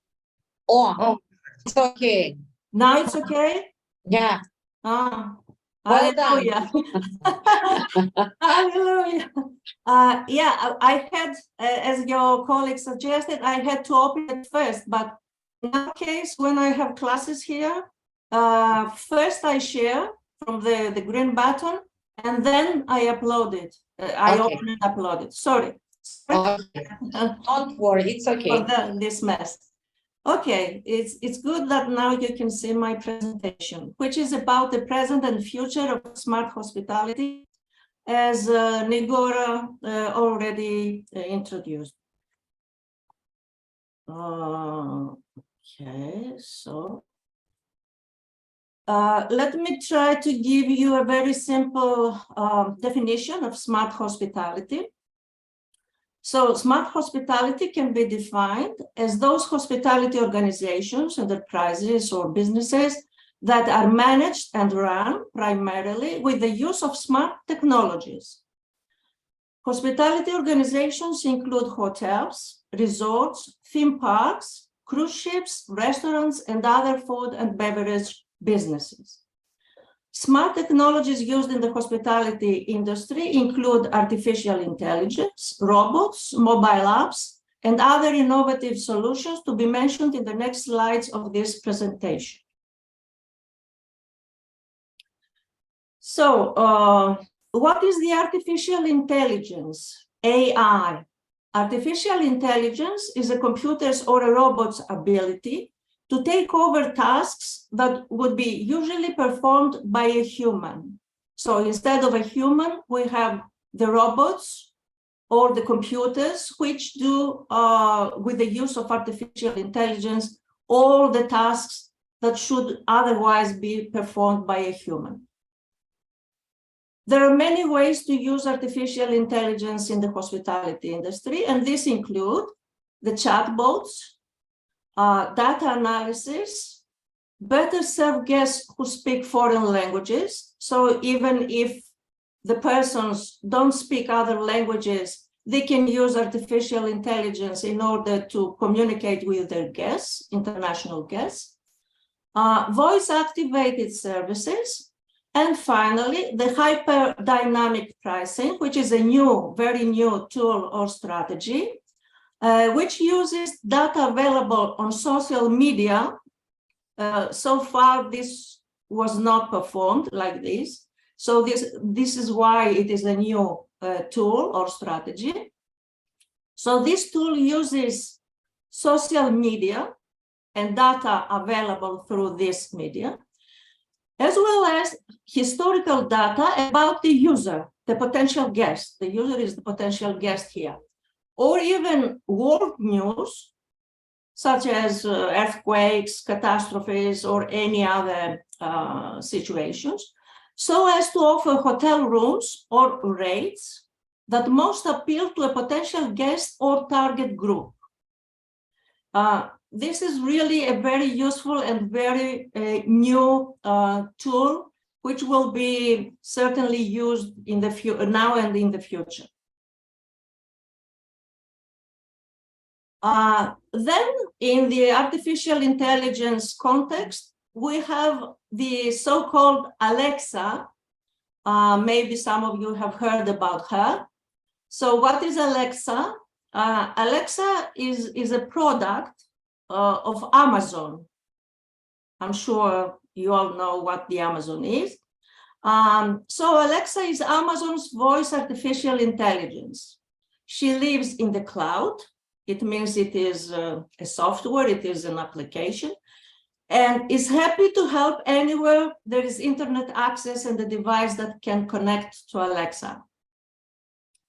Here you have some commands that a guest in a hotel, okay, this is a guest of a hotel, and he gives some commands to Alexa, such as, for example, Alexa, ask the curtains to close.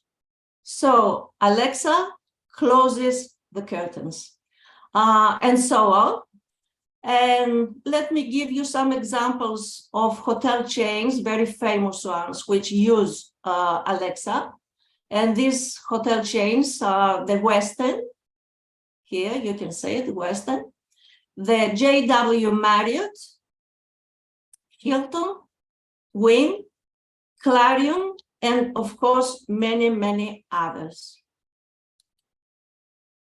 Now I'm going to tell you a few things about the smart technologies used in the hospitality industry. And this is the first out of 4 slides about the same topic, about some smart technologies. We have 2 main categories of smart technologies in the hospitality industry, and these are the operation related, for example, property management system, PMS, and the second one, experience enhancement related. This second category, the experience enhancement smart technologies, include hotel services such as smart check-in or check-out. How? Using smartphone applications or check-in kiosks and IoT facilitated electronic bill for checkout. Down here, I have the explanation and the definition of IoT, but I'm afraid because we don't have so much time, I will let you read it yourselves in case you don't know the definition of Internet of Things, IoT. Another hotel service in this category is the smart concierge. Smart concierge. Instead of a human, there is a computer, and through this computer, the guest can make dinner reservations or taxi bookings and many, many other things. Also here we have the beacons. Beacons, I have the explanation down there. And finally, there are some smart in-room services, such as the electronic key, the face recognition, room electronic control, like the ones that we saw before with the Alexa, how to close the curtains, for example, and so on. Voice-enabled virtual assistants, virtual reality experience, room services delivered by autonomous robots, e-housekeeping applications, and many, many others. Here I have included one picture. Indicatively, we can say one feature of the smart hospitality technology, in the hospitality industry, which is, for example, answering critical queries. It means that the system, the smart technology, will answer questions coming from the guests, giving information about the hotel, about the city, the surrounding area, etc., etc. To save time, I continue. So maybe the most important, the most widespread technology, smart technology in the hospitality industry are the mobile applications. It means applications downloadable from the internet on the mobile phone of the guest, the guest, by using this application, can make a reservation, a room booking, and then check in and check out from the hotel automatically. Here we have the picture. It is from the Hilton Hotel chain. All right, it's a very good application. I have used it myself. It's really very easy to download it from the website of Hilton on your mobile or on your PC. And then you can reserve your room from there. You can even choose the room number of your preference one day before your arrival in the hotel. And it has really many, many features which facilitate the users, the guests. So mobile applications, very widespread smart technology in our days. Another smart technology, and the last one in this series, is the guest touch points. What are these guest touch points? They are points of contact between a guest and a hotel. For example, the website, the booking engine, or some booking OTA, check-in, stay, check-out, and many, many others. For example, at the greeting and check-in touch point, after the guests enter the hotel lobby, smart cameras with face recognition capabilities recognize them from the passport photo submitted during mobile check-in prior to arrival. So here, in very simple representation and very simple words, we have a slide. I have included a slide. How does a smart hotel work? All these are the steps, and here, down here, is the explanation. So a customer, a guest, simply books a hotel room online from his mobile phone or from his computer, goes to that hotel after the booking has been made, logs in on the smart hotel application, chooses the room he or she had already booked, opens the door with the mobile phone, okay, sets the lights and other features to his or her mood, and just lays back. It's so simple. And things like registration card or waiting time to check in and get the room key do not exist in this context. So it means that the guest does not have to go to the front office. He can check in automatically by himself, by using his mobile phone.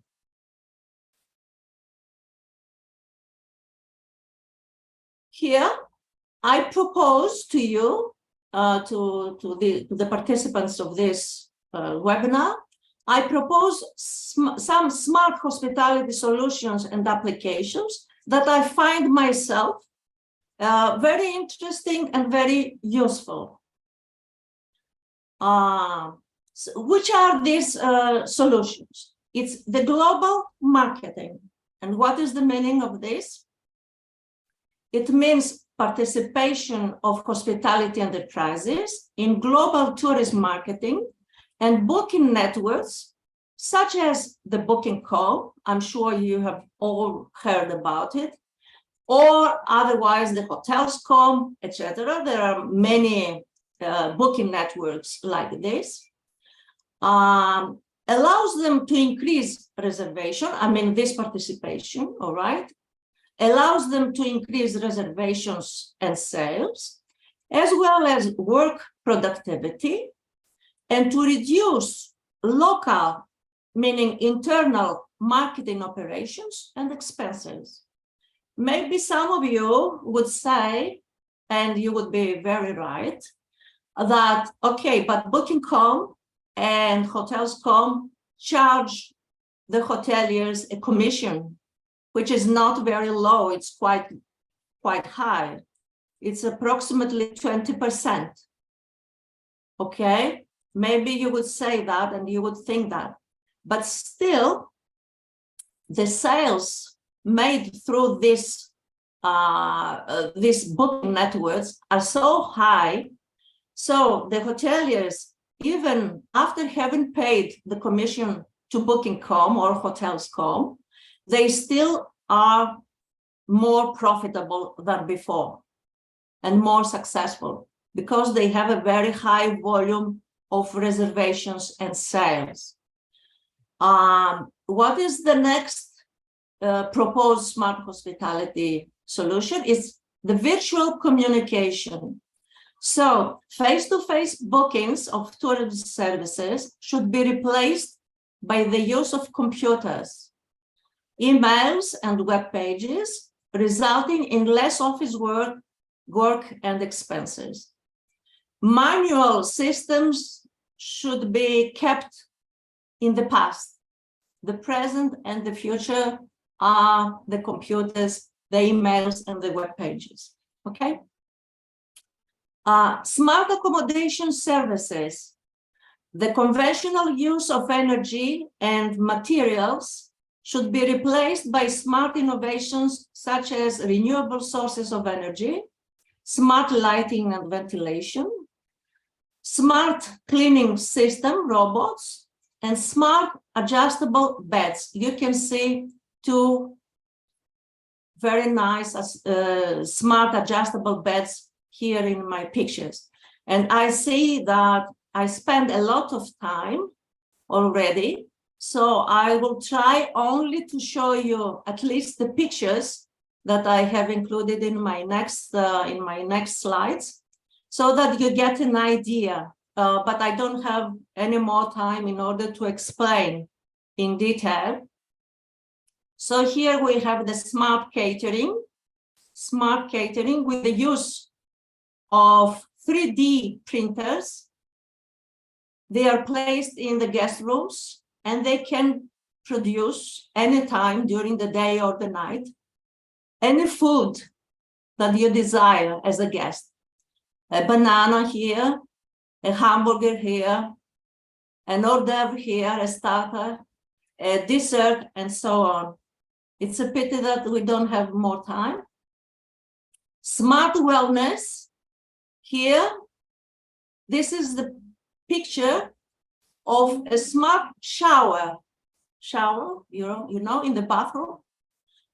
Here we have hand dryer with air, with automatic sensor tap, okay, water and air in the same device, And here we have smart wristwatches and weighing scales for smart wellness, for health, okay? Sorry that I don't have the time to tell you in detail all these slides that I have prepared for you. It's a pity.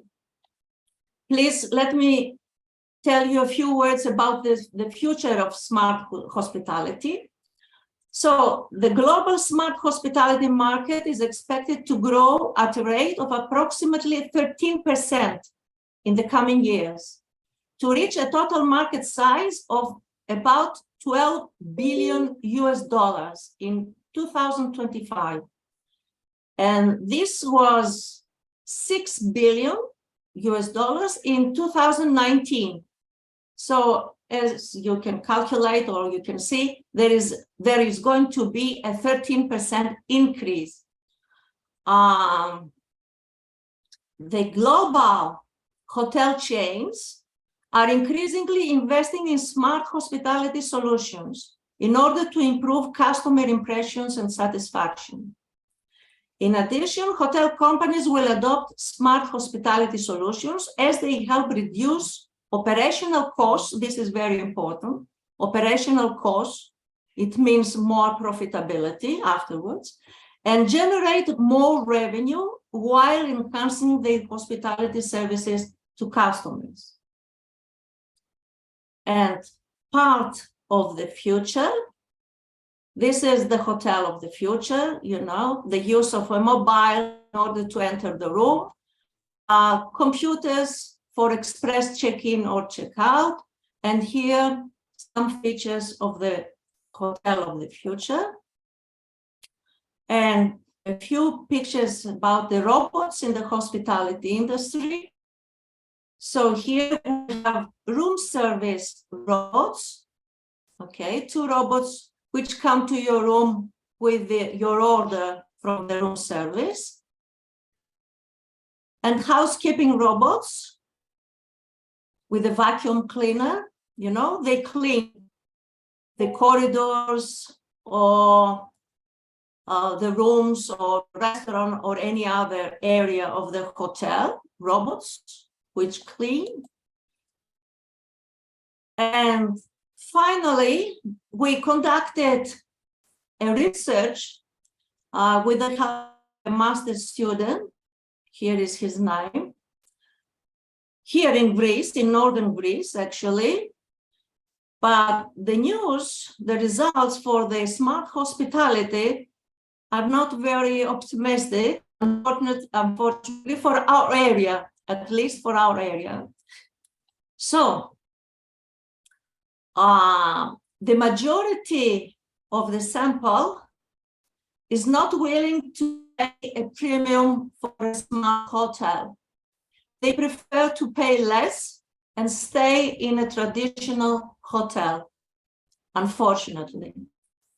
And as far as the check-in preferences is concerned, they prefer to check in through the front desk, or maybe using their mobile device, but not via touch screen from the front desk or through face recognition, which are, you know, very innovative solutions in the hotel area.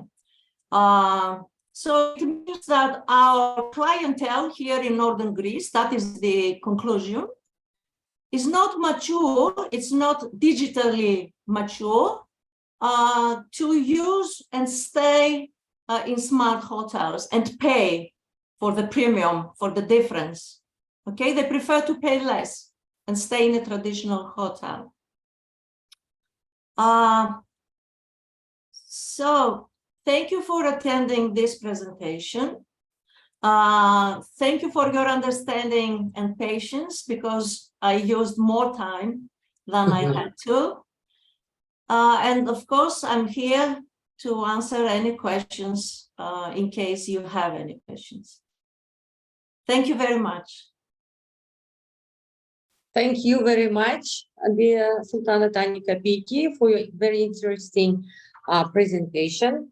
I think that the digitalization in hospitality sphere is one of the important issues.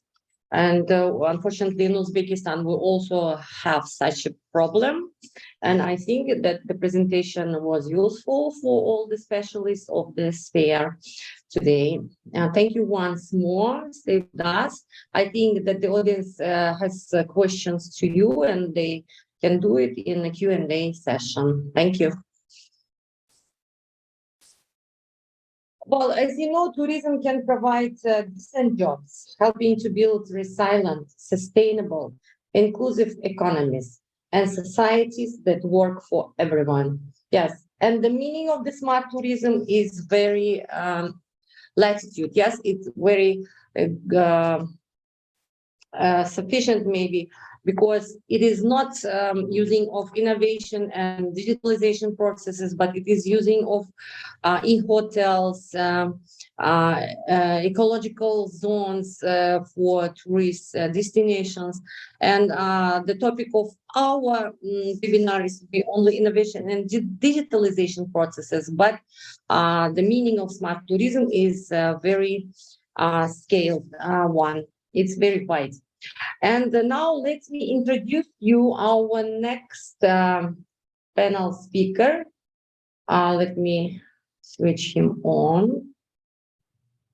Asherbek Artis Gustovskis. I couldn't switch on. Asherbek. Hello, everybody. Well, just a minute, let me introduce you. NBA Tourism Tourist Association Chairman from the Tourism University, Latvia. And he is a representative of two organizations, Tourism Tourist Association Chairman and local Kuldiga Digital Innovation Hub Manager. And also I got such information that Artis Gustovskis, one of the best IT programmers of Latvia. Diana said me it's in secret. Well, and we have today such a speaker, and please take the moment, use it. Yes. And his topic is smart tourism and digital innovations in Latvia. He will share us by the experience of Latvia. Welcome. Hello, everybody, dear ladies and gentlemen. Do you hear me? Thank you, Nigora. Thank you so much. I have a sign, host disabled my screen sharing. Sorry, please, this be make able to screen my share. Just a minute. Asherbek, Yeah, I have it. Yes, thank you so much. Can we allow him to share his slides, please? Yeah. Okay. It's done. Now, yes, we can hear and see you very well. Fantastic, fantastic, fantastic, fantastic. Just a second. So, do you see my slides? Does it run also? Changing? Ladies, gentlemen? Hello? Somebody hear me? Yes, we can hear you. Your slides are changing. They are moving. Okay.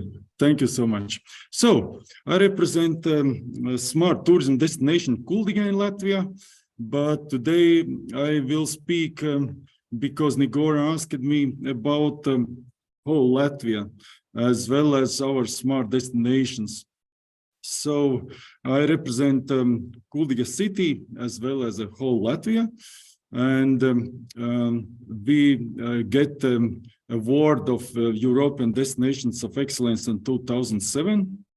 Then we got award of Innovation Sustainable Tourism in 2014 in Berlin, as well as last year, previous year, we started to be one of the 50 members of Smart Tourism Destinations of European Union, as well as. So we started with some very fantastic projects. One of them was EU-China Virtual Travel Fair, where you make your avatars, you dress up like avatar, and then you go for, how we can say, smart tourism fair. It was an amazing project because everything was virtual. And yeah, a lot of people still do not use avatars, but it's extremely interesting, especially for tourism and travel industry. So, but according European tourism strategies and trends, there are three main, let's say, directions, which are fixed like green, digital, and resilient tourism. So it means that it's not only one, but more nice things together. And I really enjoy also Bauhaus initiative of Europe, which means beautiful and sustainable together. But I like very much the sentence of Klaus Sendlinger, who said that we need a hybrid thinking. So according smart tourism, it means more things together. For example, if you're making an event, it's not just a simple event as, for example, green event, which has in Europe, for example, 20 or 25 those criteria. How could you recognize your event as a smart event? But you add additional point like smart things to it. So therefore, Nigora, you said that every speaker is suggested to make a short, like roadmap and suggestions. So we in Latvia, we started to build digital innovation hubs, then connect data analytics plus artificial intelligence. Then we started in Kuldiga as one of the first cities, smart cities in Latvia, AR, VR, metaverse systems and data solutions. And then, of course, it's whole together is smart tourism management.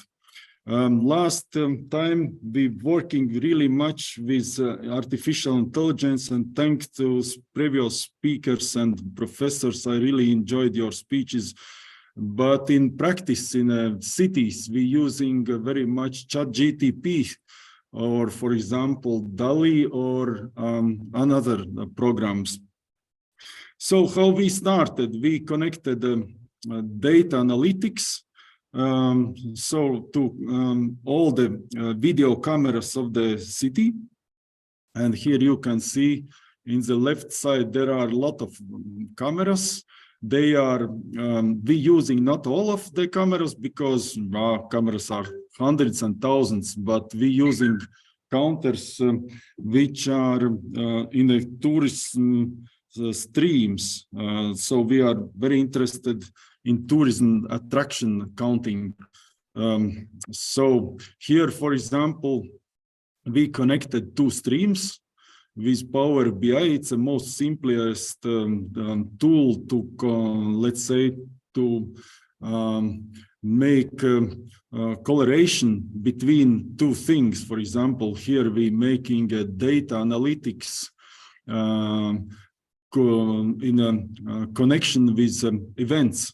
So it was very important for event makers.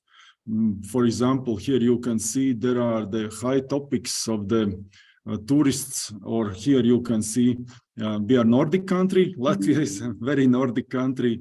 So therefore, for example, here we had a winter event, and then all those event organizers can very good fixing how many visitors are coming. Or let's say the city management people, they can check it. Is this event good enough or it's not good enough? So therefore, because everything is counting from the streams of tourists. But of course, we also measuring all the tourism data with artificial intelligence. It means that if, for example, if at the beginning we use the very simple cameras and digital counters to counting tourists, which are photo elements, then now we connected artificial intelligence, which means that it's counting, for example, parking spaces according to parkings, Or, for example, if they counting people, they counting from eyes, people eyes. Or, for example, if we wish to know how many cyclists using helmets, then it's counting from artificial intelligence. Are you using helmet or not? Because, you know, to teach the artificial intelligence, it's also a very interesting process, because you must show artificial intelligence to teach him how recognize where the tourist is with the helmet or without the helmet. Last time, I like most of all the mobile statistics together with mobile operators.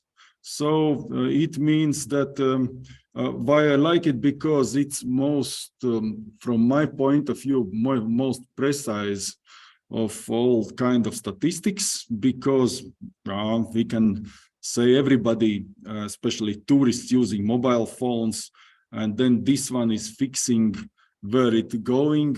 For example, this is a map of Latvia.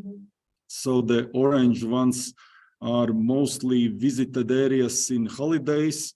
Green ones are the working days, etc., etc. We have a special color for every tourist segment. But from this, you can count very precisely the streams, where are they coming, as well as how many are in every place, every city. Let's say this can count even every house, if you wish to, because mobile statistics is extremely precise. Also, we had a very funny, and it's very serious, but I call it funny, because it was a nice, extremely nice from my point of view research, together with Latvia University as well as Copernicus scientist group. It was how to use Copernicus tool to forecast and again to correlate more streams. Like one was our tourism counters data stream, together with Copernicus.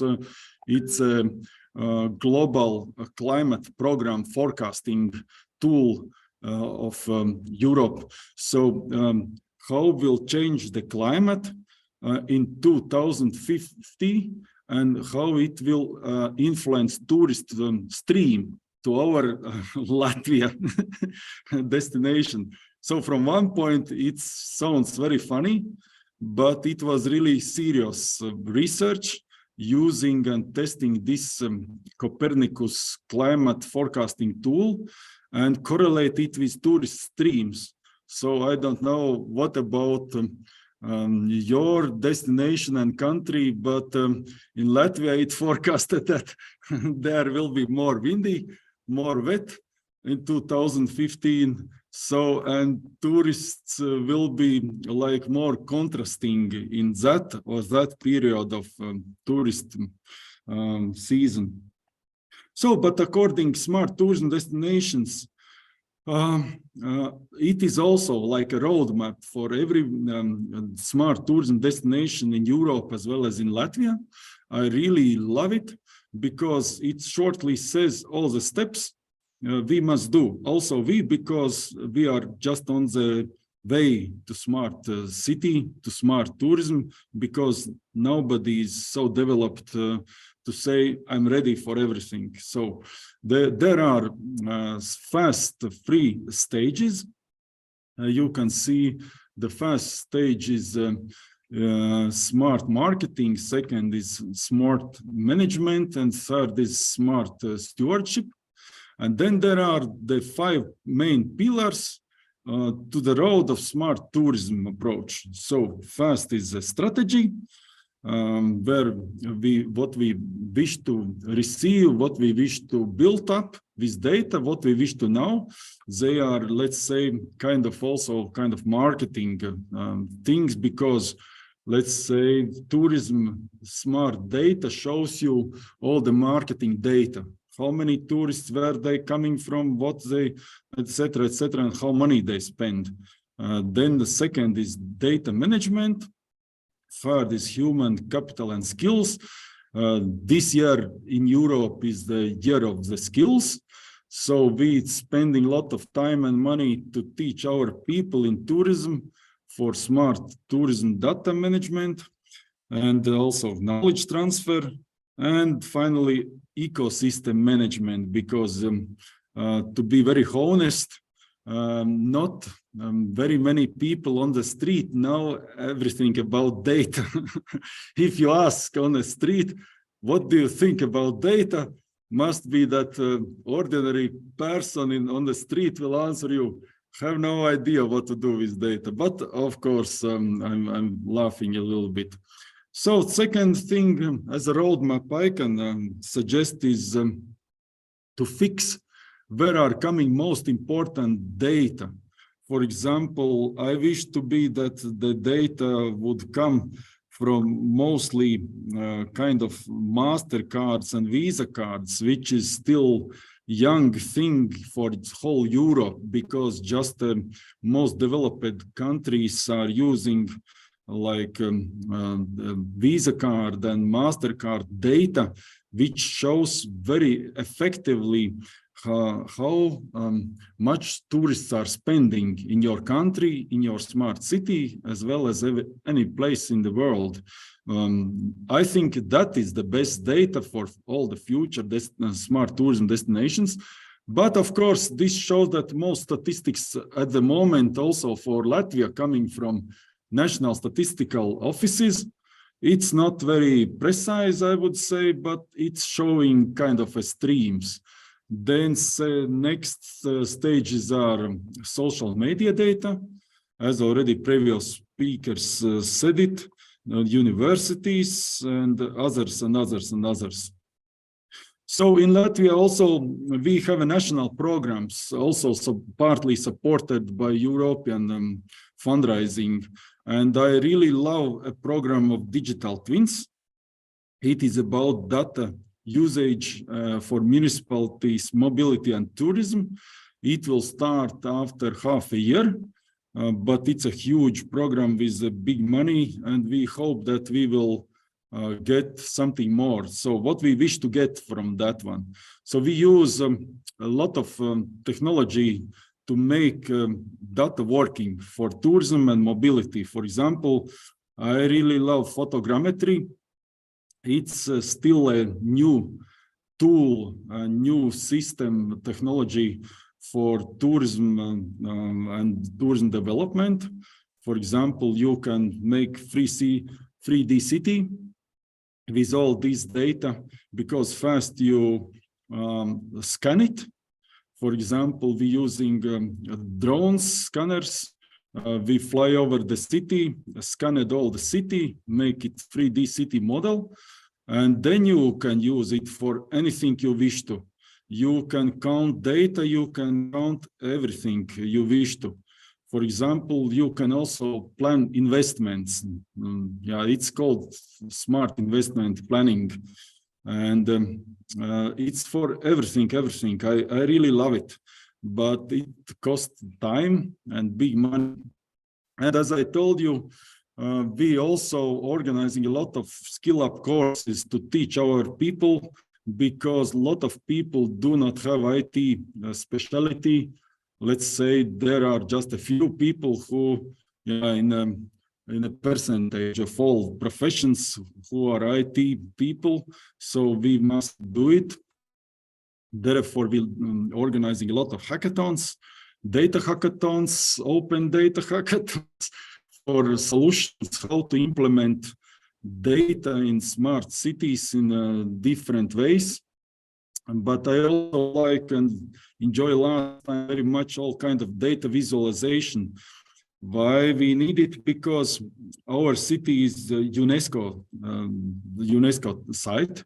Kuldiga is UNESCO site, and therefore we have a lot of limits how we can use, or let's say how we can create artwork, because there's limited space because you cannot change cultural heritage or paint on it.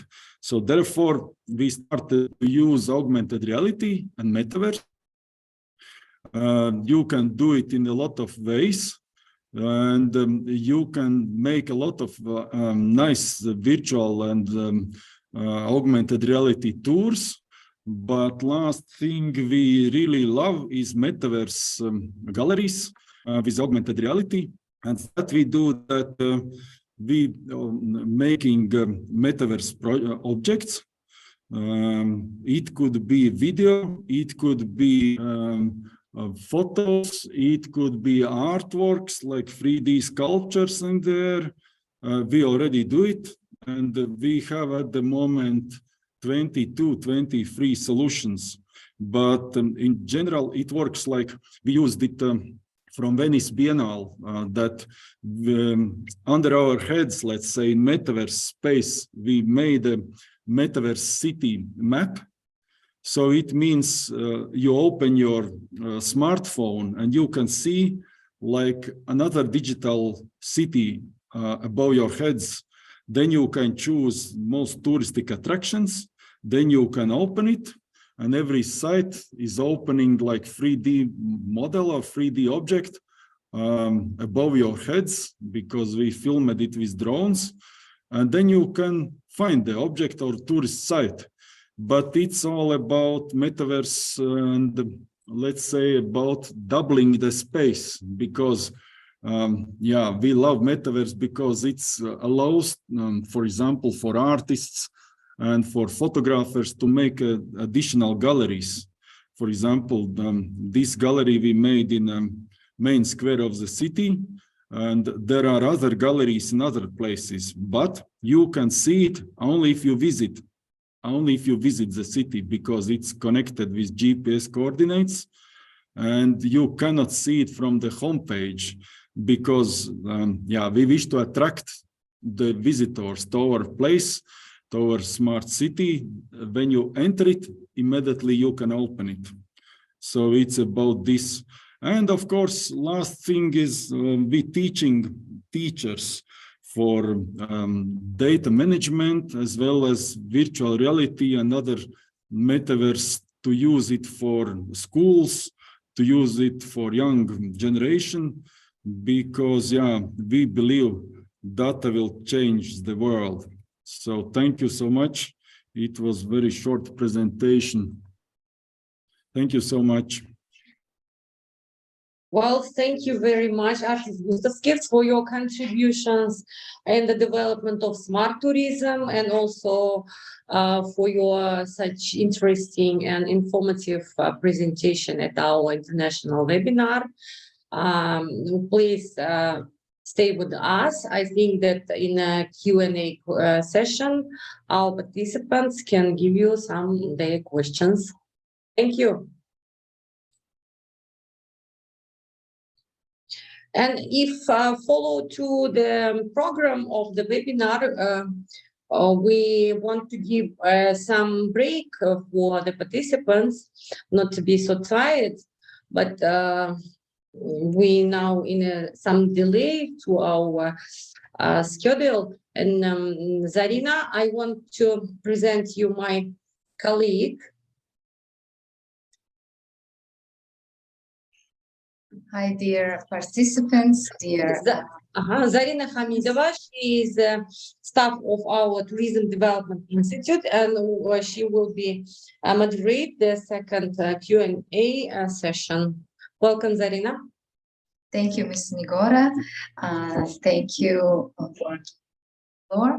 My name is Zarina Hamidova. I am the head of the strategic development in Scientific Research Institute.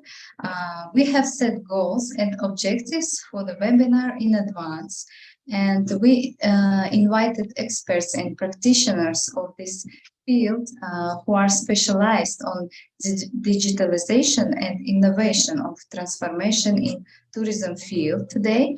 And for ahead, we will discuss the hot topics which were chosen by audience for discussion and clarify. Now we will start our Q&A session. Please be active and involved and ask questions. And if you have any topics interested you, please address to our speakers and name which country are you addressing, and give your questions, please. Now I will start our hot topics, and The first question is the experience of countries in the application of universal form of digitalization of tourism processes, blockchain technology, and anyone from experts and practitioners can open us this question, this topic, please.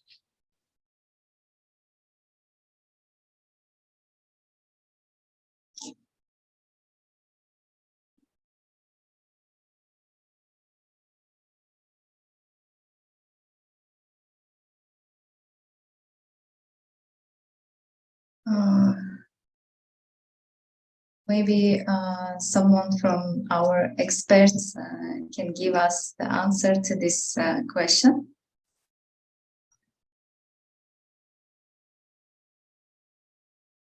If not, I can continue the questions and maybe they can send us later by email or by WhatsApp the answers.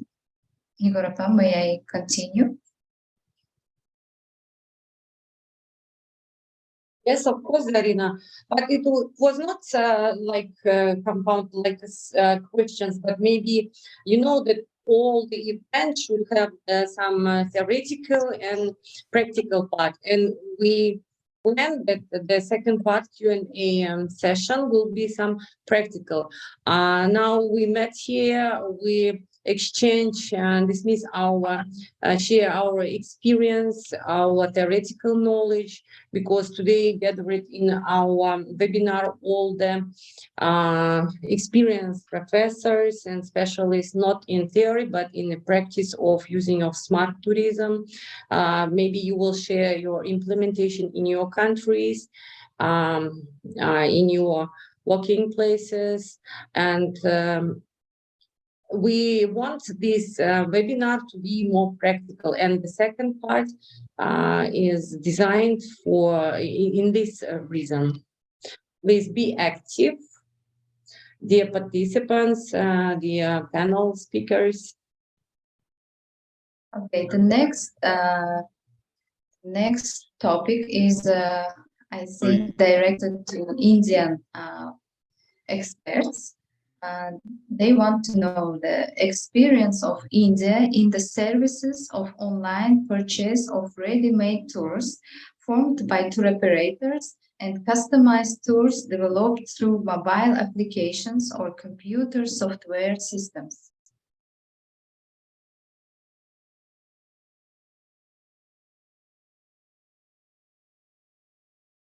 Maybe Mr. Kumar Ashutosh, you want to tell something? Окей. Ашербек, пожалуйста, можете включить его микрофон?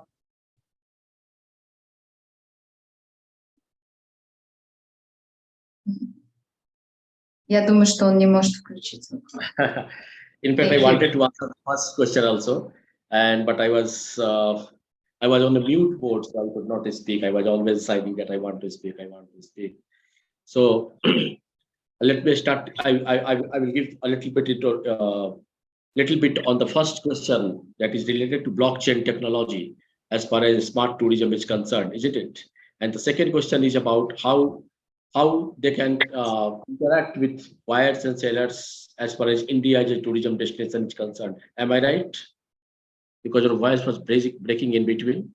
Can you please repeat both the questions once again? The experience of India in the services of online purchase of ready-made tours formed by tour operators and customized tours developed through mobile applications or computer software systems. Okay, thank you. As I told you that the government of India has already introduced e-marketplace in India, which is known as GEM, Government e-marketing portal, but that marketing portal is not yet enabled to address the problems of tourists, or it is not available in tourism sector.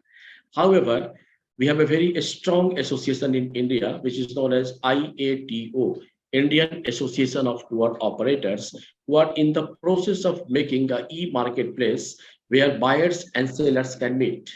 The B2B meeting and the B2C meeting can happen on that platform, which is under process. So if you want to interact with so many service providers at one time, it is not possible. We are in the process of generating that software right now. But if you want to get a customized package from any of the travel agency, from any of the tour operator, yes, we have lot of travel agencies, lot of tour operators. They are providing their services online to address such kind of such problems. So any one of them can be contacted regarding that. But as far as the provision of e-marketplace is concerned, that is not yet available in the field of tourism, and we are in the process of developing it so that multiple travel, as we have so many meta search engine. If you go to a Sky Scanner, if you want to go from Delhi to Thailand, you will get a lot of options. So that kind of marketplace is not yet generated as far as tour booking is concerned, as far as selling of packages are concerned. And of course, we are in the process of that. Is this all right?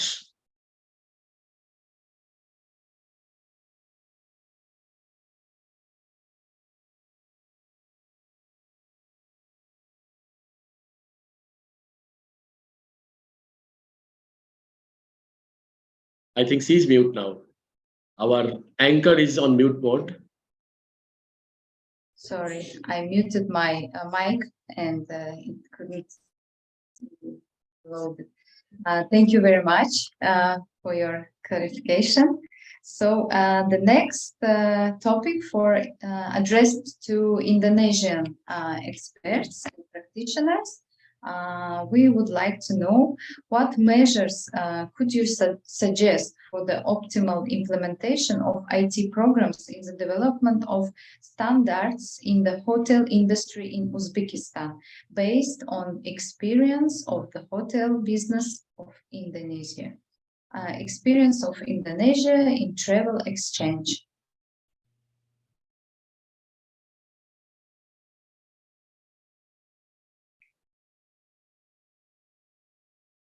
Maybe Devi Kausar, she can answer She is us. also on the mute mode. Please Yeah. unmute all this. Ашербек, можно ее микрофон включить? Деви Кавсар. Okay. Okay, thank you, Miss, for the question. Okay, I was muted just now, so I couldn't speak. Okay, thank you very much for the question.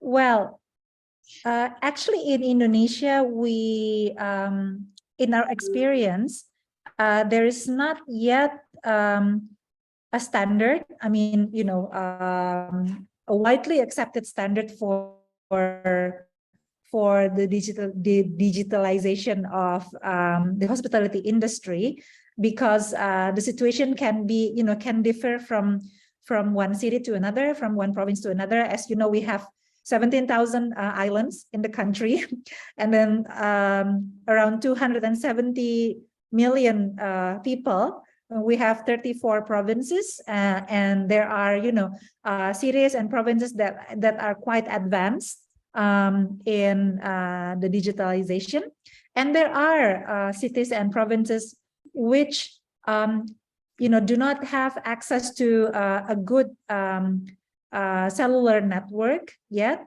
So the situation can be, you know, can differ from one place to another. That's why there isn't any standard yet. But seeing you know, the presentation, which is all very inspiring, you know, from Greece, from Latvia, from India, I think they're also inspiring. And also, I think your digitalization in Uzbekistan is also, you know, it's awesome. It's quite advanced. It's something that we can also learn from, every one of us. So I guess it's important to, in every kind of digitalization, I think it's important to see what the customer needs. For instance, you know, Dr. Tania Kapiki said that not very many people willing to spend, you know, extra money for all this smart hotel, because in tourism and hospitality, you cannot be high tech but low touch. You have to be high tech but also high touch, because it's a human industry, right?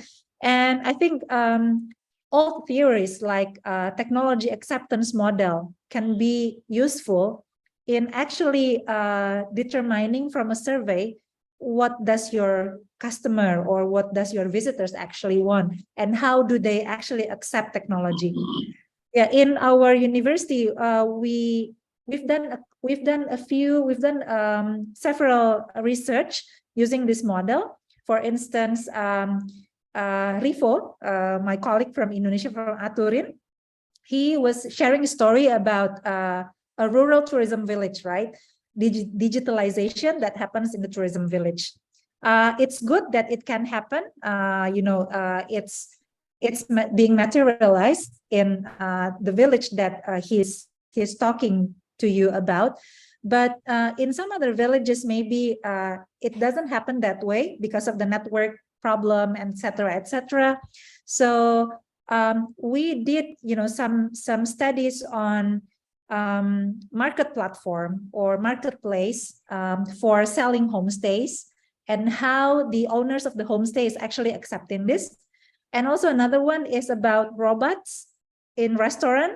One of my students did a research about that, and it was a hype during the pandemic, but we conclude that it is more on the epistemic value, that people were so excited that it's something new, but it's not really, it's not really something necessary this time. So whatever it is, whatever you choose, I think it's really important to look at how the visitors or how the guests are actually needing it or not, and how they accept or willing to adopt this technology.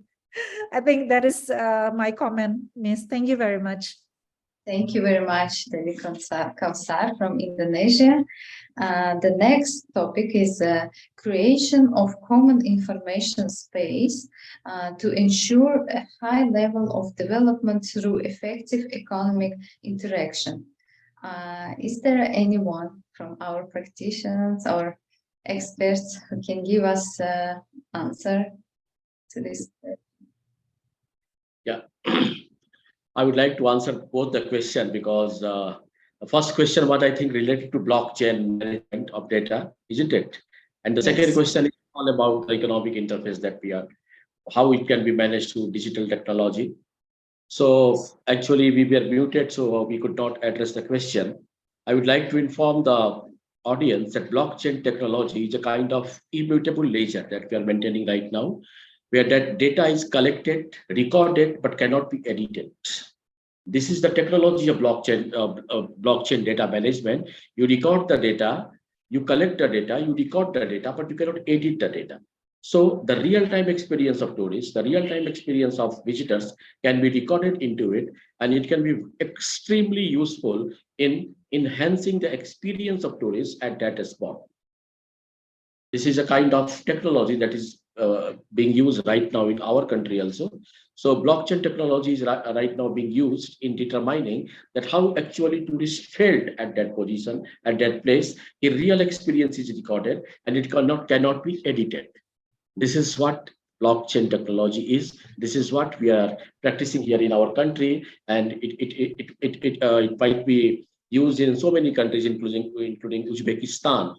So this is the answer of the first question. The second question is, can you please repeat the second question once again? I forgot. Yes, the creation of a common information space to ensure a high level of development through effective economic interaction.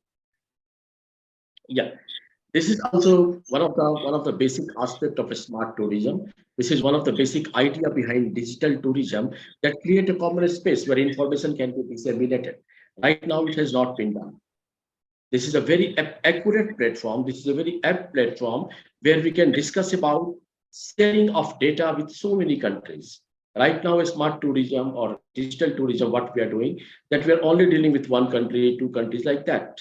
So there is an urgent need, especially within the Asian country, because in European country, they're very effective Schengen Union.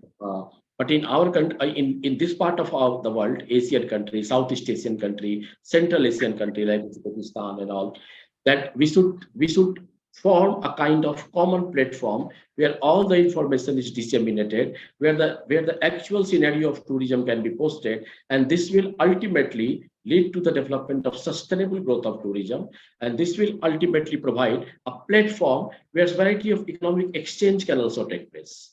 Because right now we are only talking about how tourists can book the ticket, how tourists can book their itinerary like that.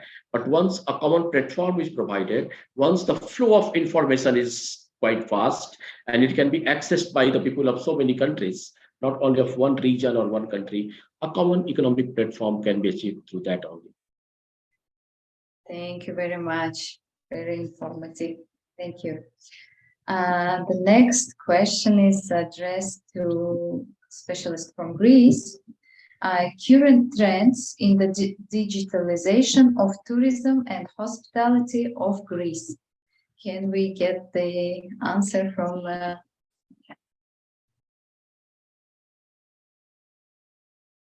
Professor Tanya Kapiki? Can we? A problem for the speakers. Ашербек, можете включить микрофон Тани Копейки?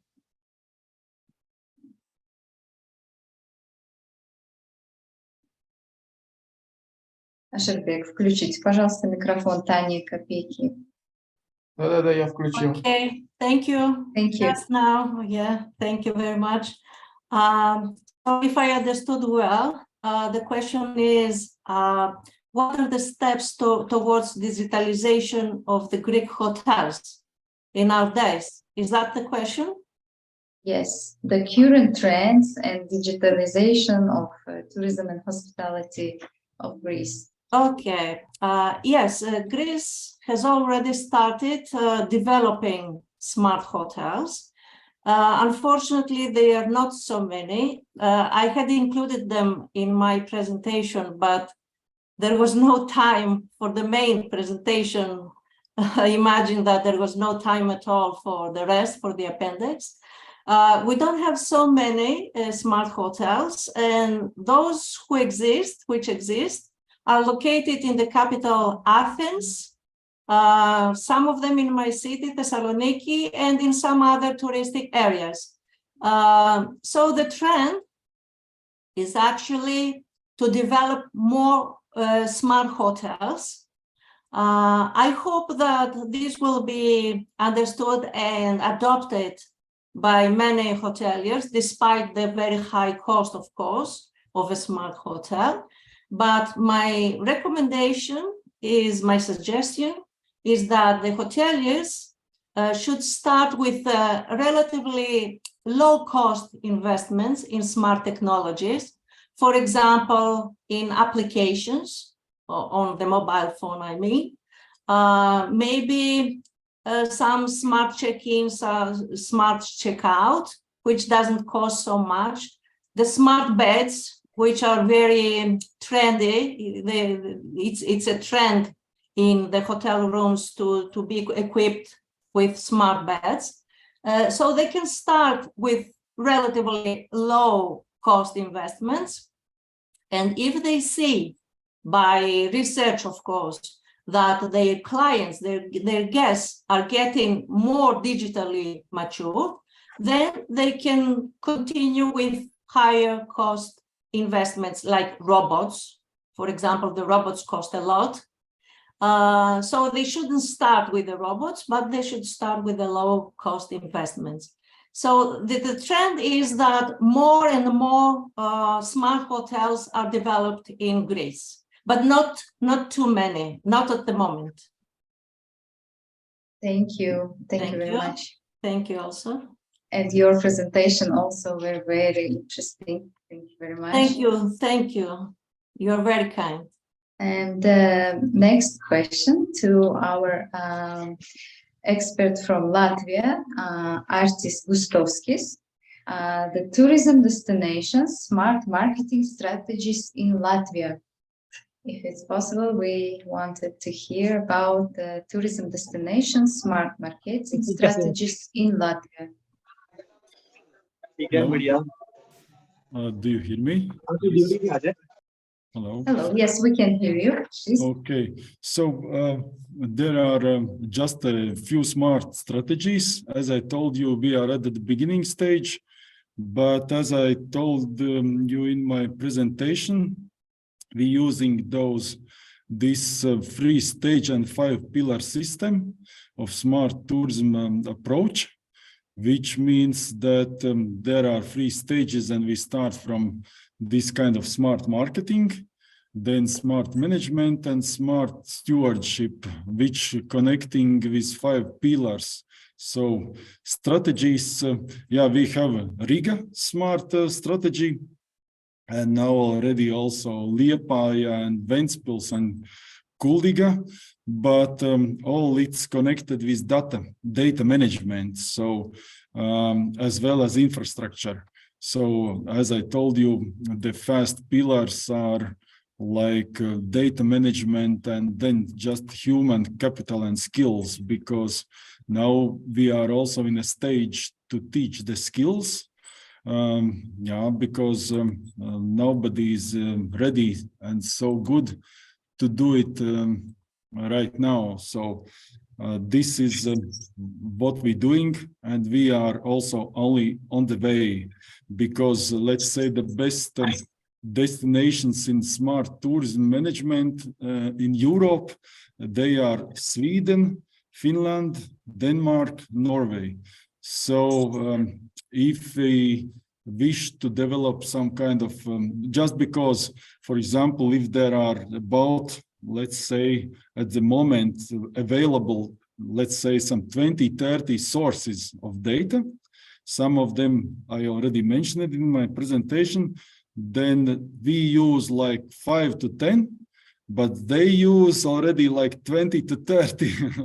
So including, as I told you, like MasterCards and Visa cards data, which we don't use yet because we have no contracts with Visa or MasterCard. So, but we are on the way, and it's they are one of the most valuable data about tourism economics, about hotels, smart city management, etc., etc., etc. So this is yeah, just a short answer. We could discuss it more detailed about every data stream, because I think that this is really valuable webinar, just because you managed to find many countries together. And I'm really appreciate all the other speakers I'm learning from. So we always learn. We are always on our way to learn. So it's nice to exchange, because we must be honest. Data management, even if hotels are using it, like smart hotel systems, they are not covered like all countries, all the world. So we all are just in our way. So let's learn from each other. Thank you so much. Thank you very much, Artis Gustovskis, your presentation and for your answers. Very interesting and informative. And today, as you said, we gathered to change the experience and exchange the experience. And I hope for all of us, it will be really, really good. And today, we will continue as a practitioners and experts. What would you suggest and offer to implement in the digital world in tourism field? We are addressing all of our participants and speakers today. So we wanted to know your mind and suggestions for improvement in the digitalization.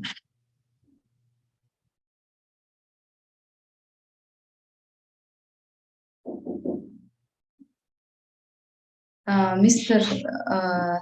Dr. Kumar Ashutosh. Ашотбек, можем включить микрофон, пожалуйста?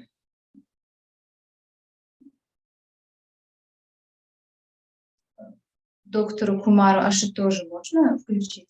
Yeah.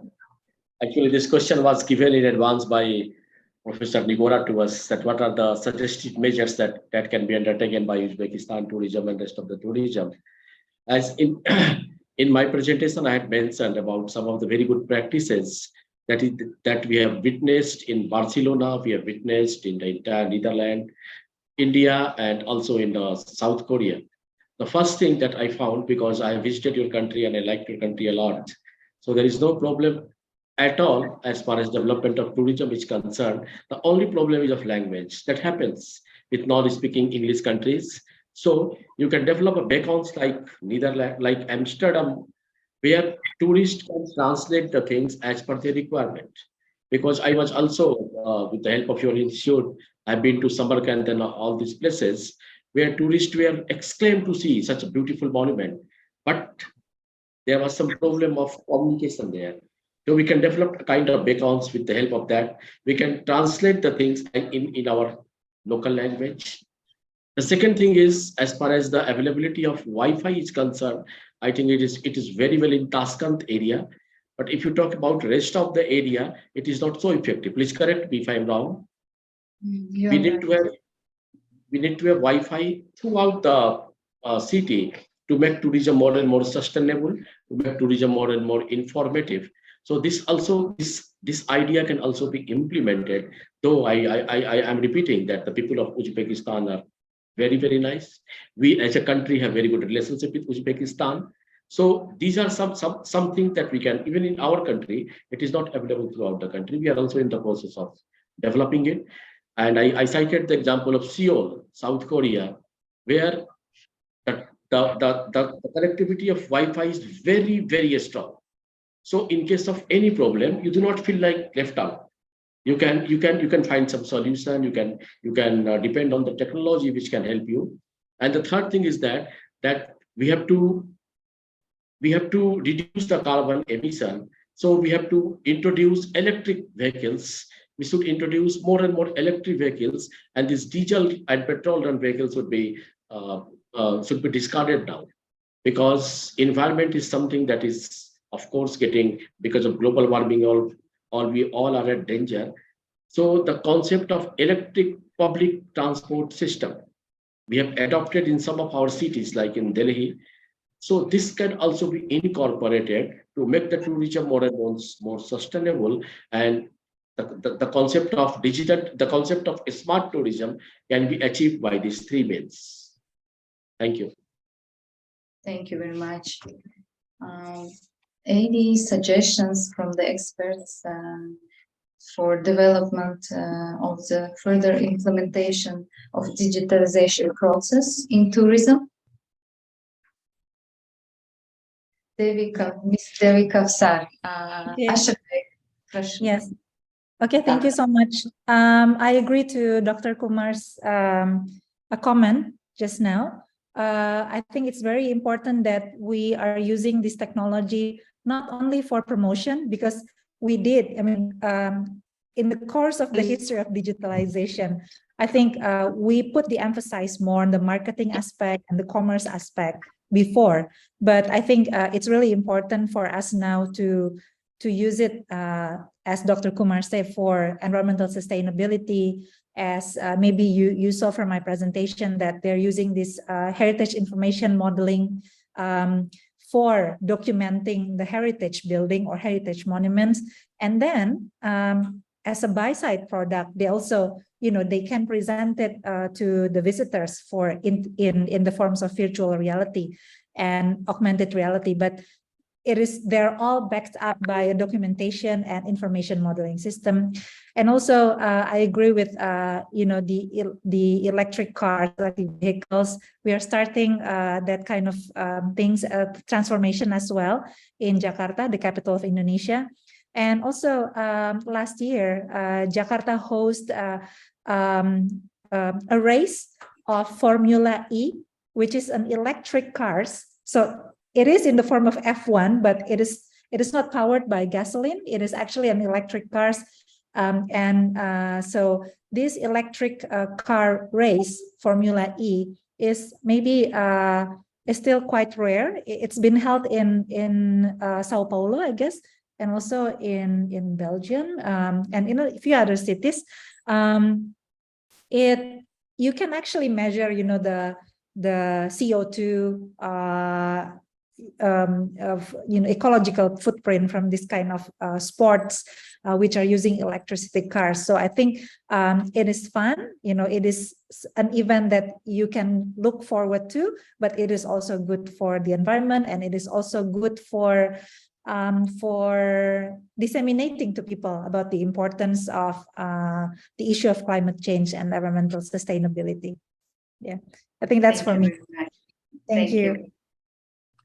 As we said, we have set goals and objectives for the webinar in advance, and by our plan now, we should make a development of a draft agreement with partner countries on the joint creation of IT programs.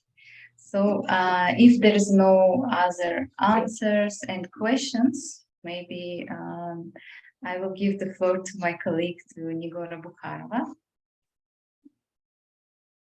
Well, thank you, Zarina. Thank you. And I want to express my attitude for such a informative and fruitful webinar we did together. I want to express my gratitude to the participants. Maybe someone can connect earlier, someone later. You see some problems. We had some problems, but I think that we achieved our goal. Yes, we gathered together here on Zoom platform. Indonesia, India, Greece, Latvia, Uzbekistan, I think, and other countries also joined to our webinar. And we can say that we got our goal, and we shared our experience, our opinion on the development of tourism, of smart tourism, and about the digitalization processes in our countries. And indeed, such kind of events are very important for the development of tourism, of the internationalization policy between our countries and all over the world.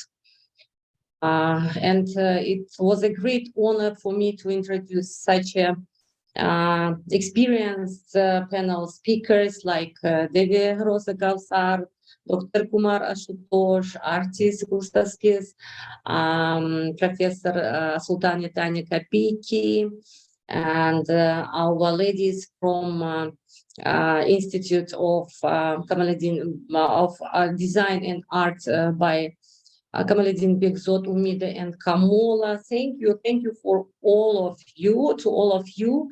And I think that it is not the last event. I think that we should go on, continue our cooperation, our collaboration, because we are making our tourism all over the world more smart, yes, and sustainable and accessible.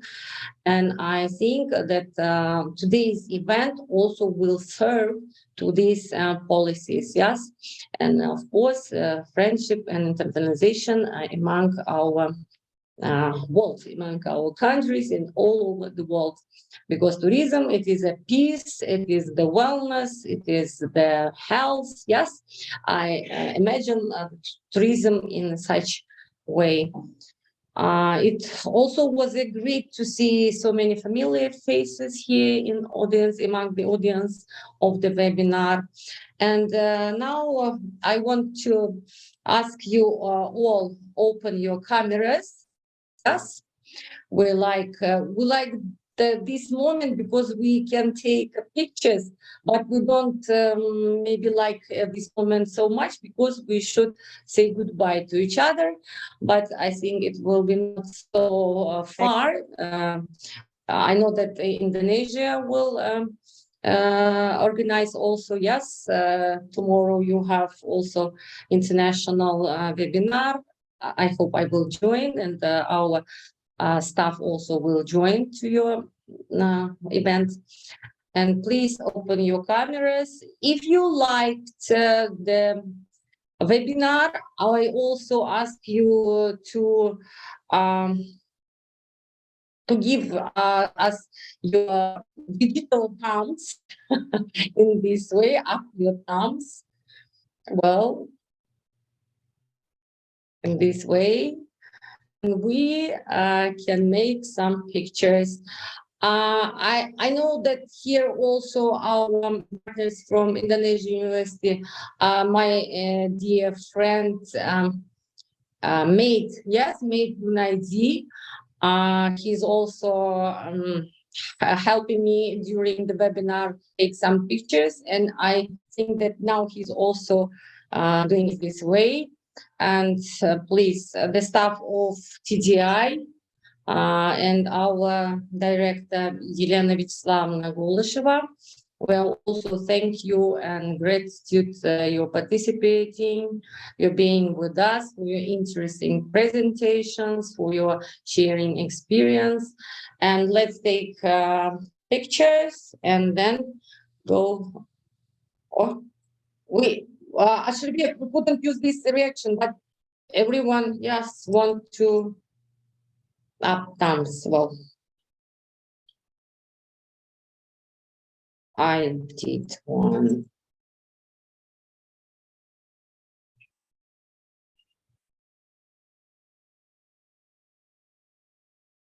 Well, next page.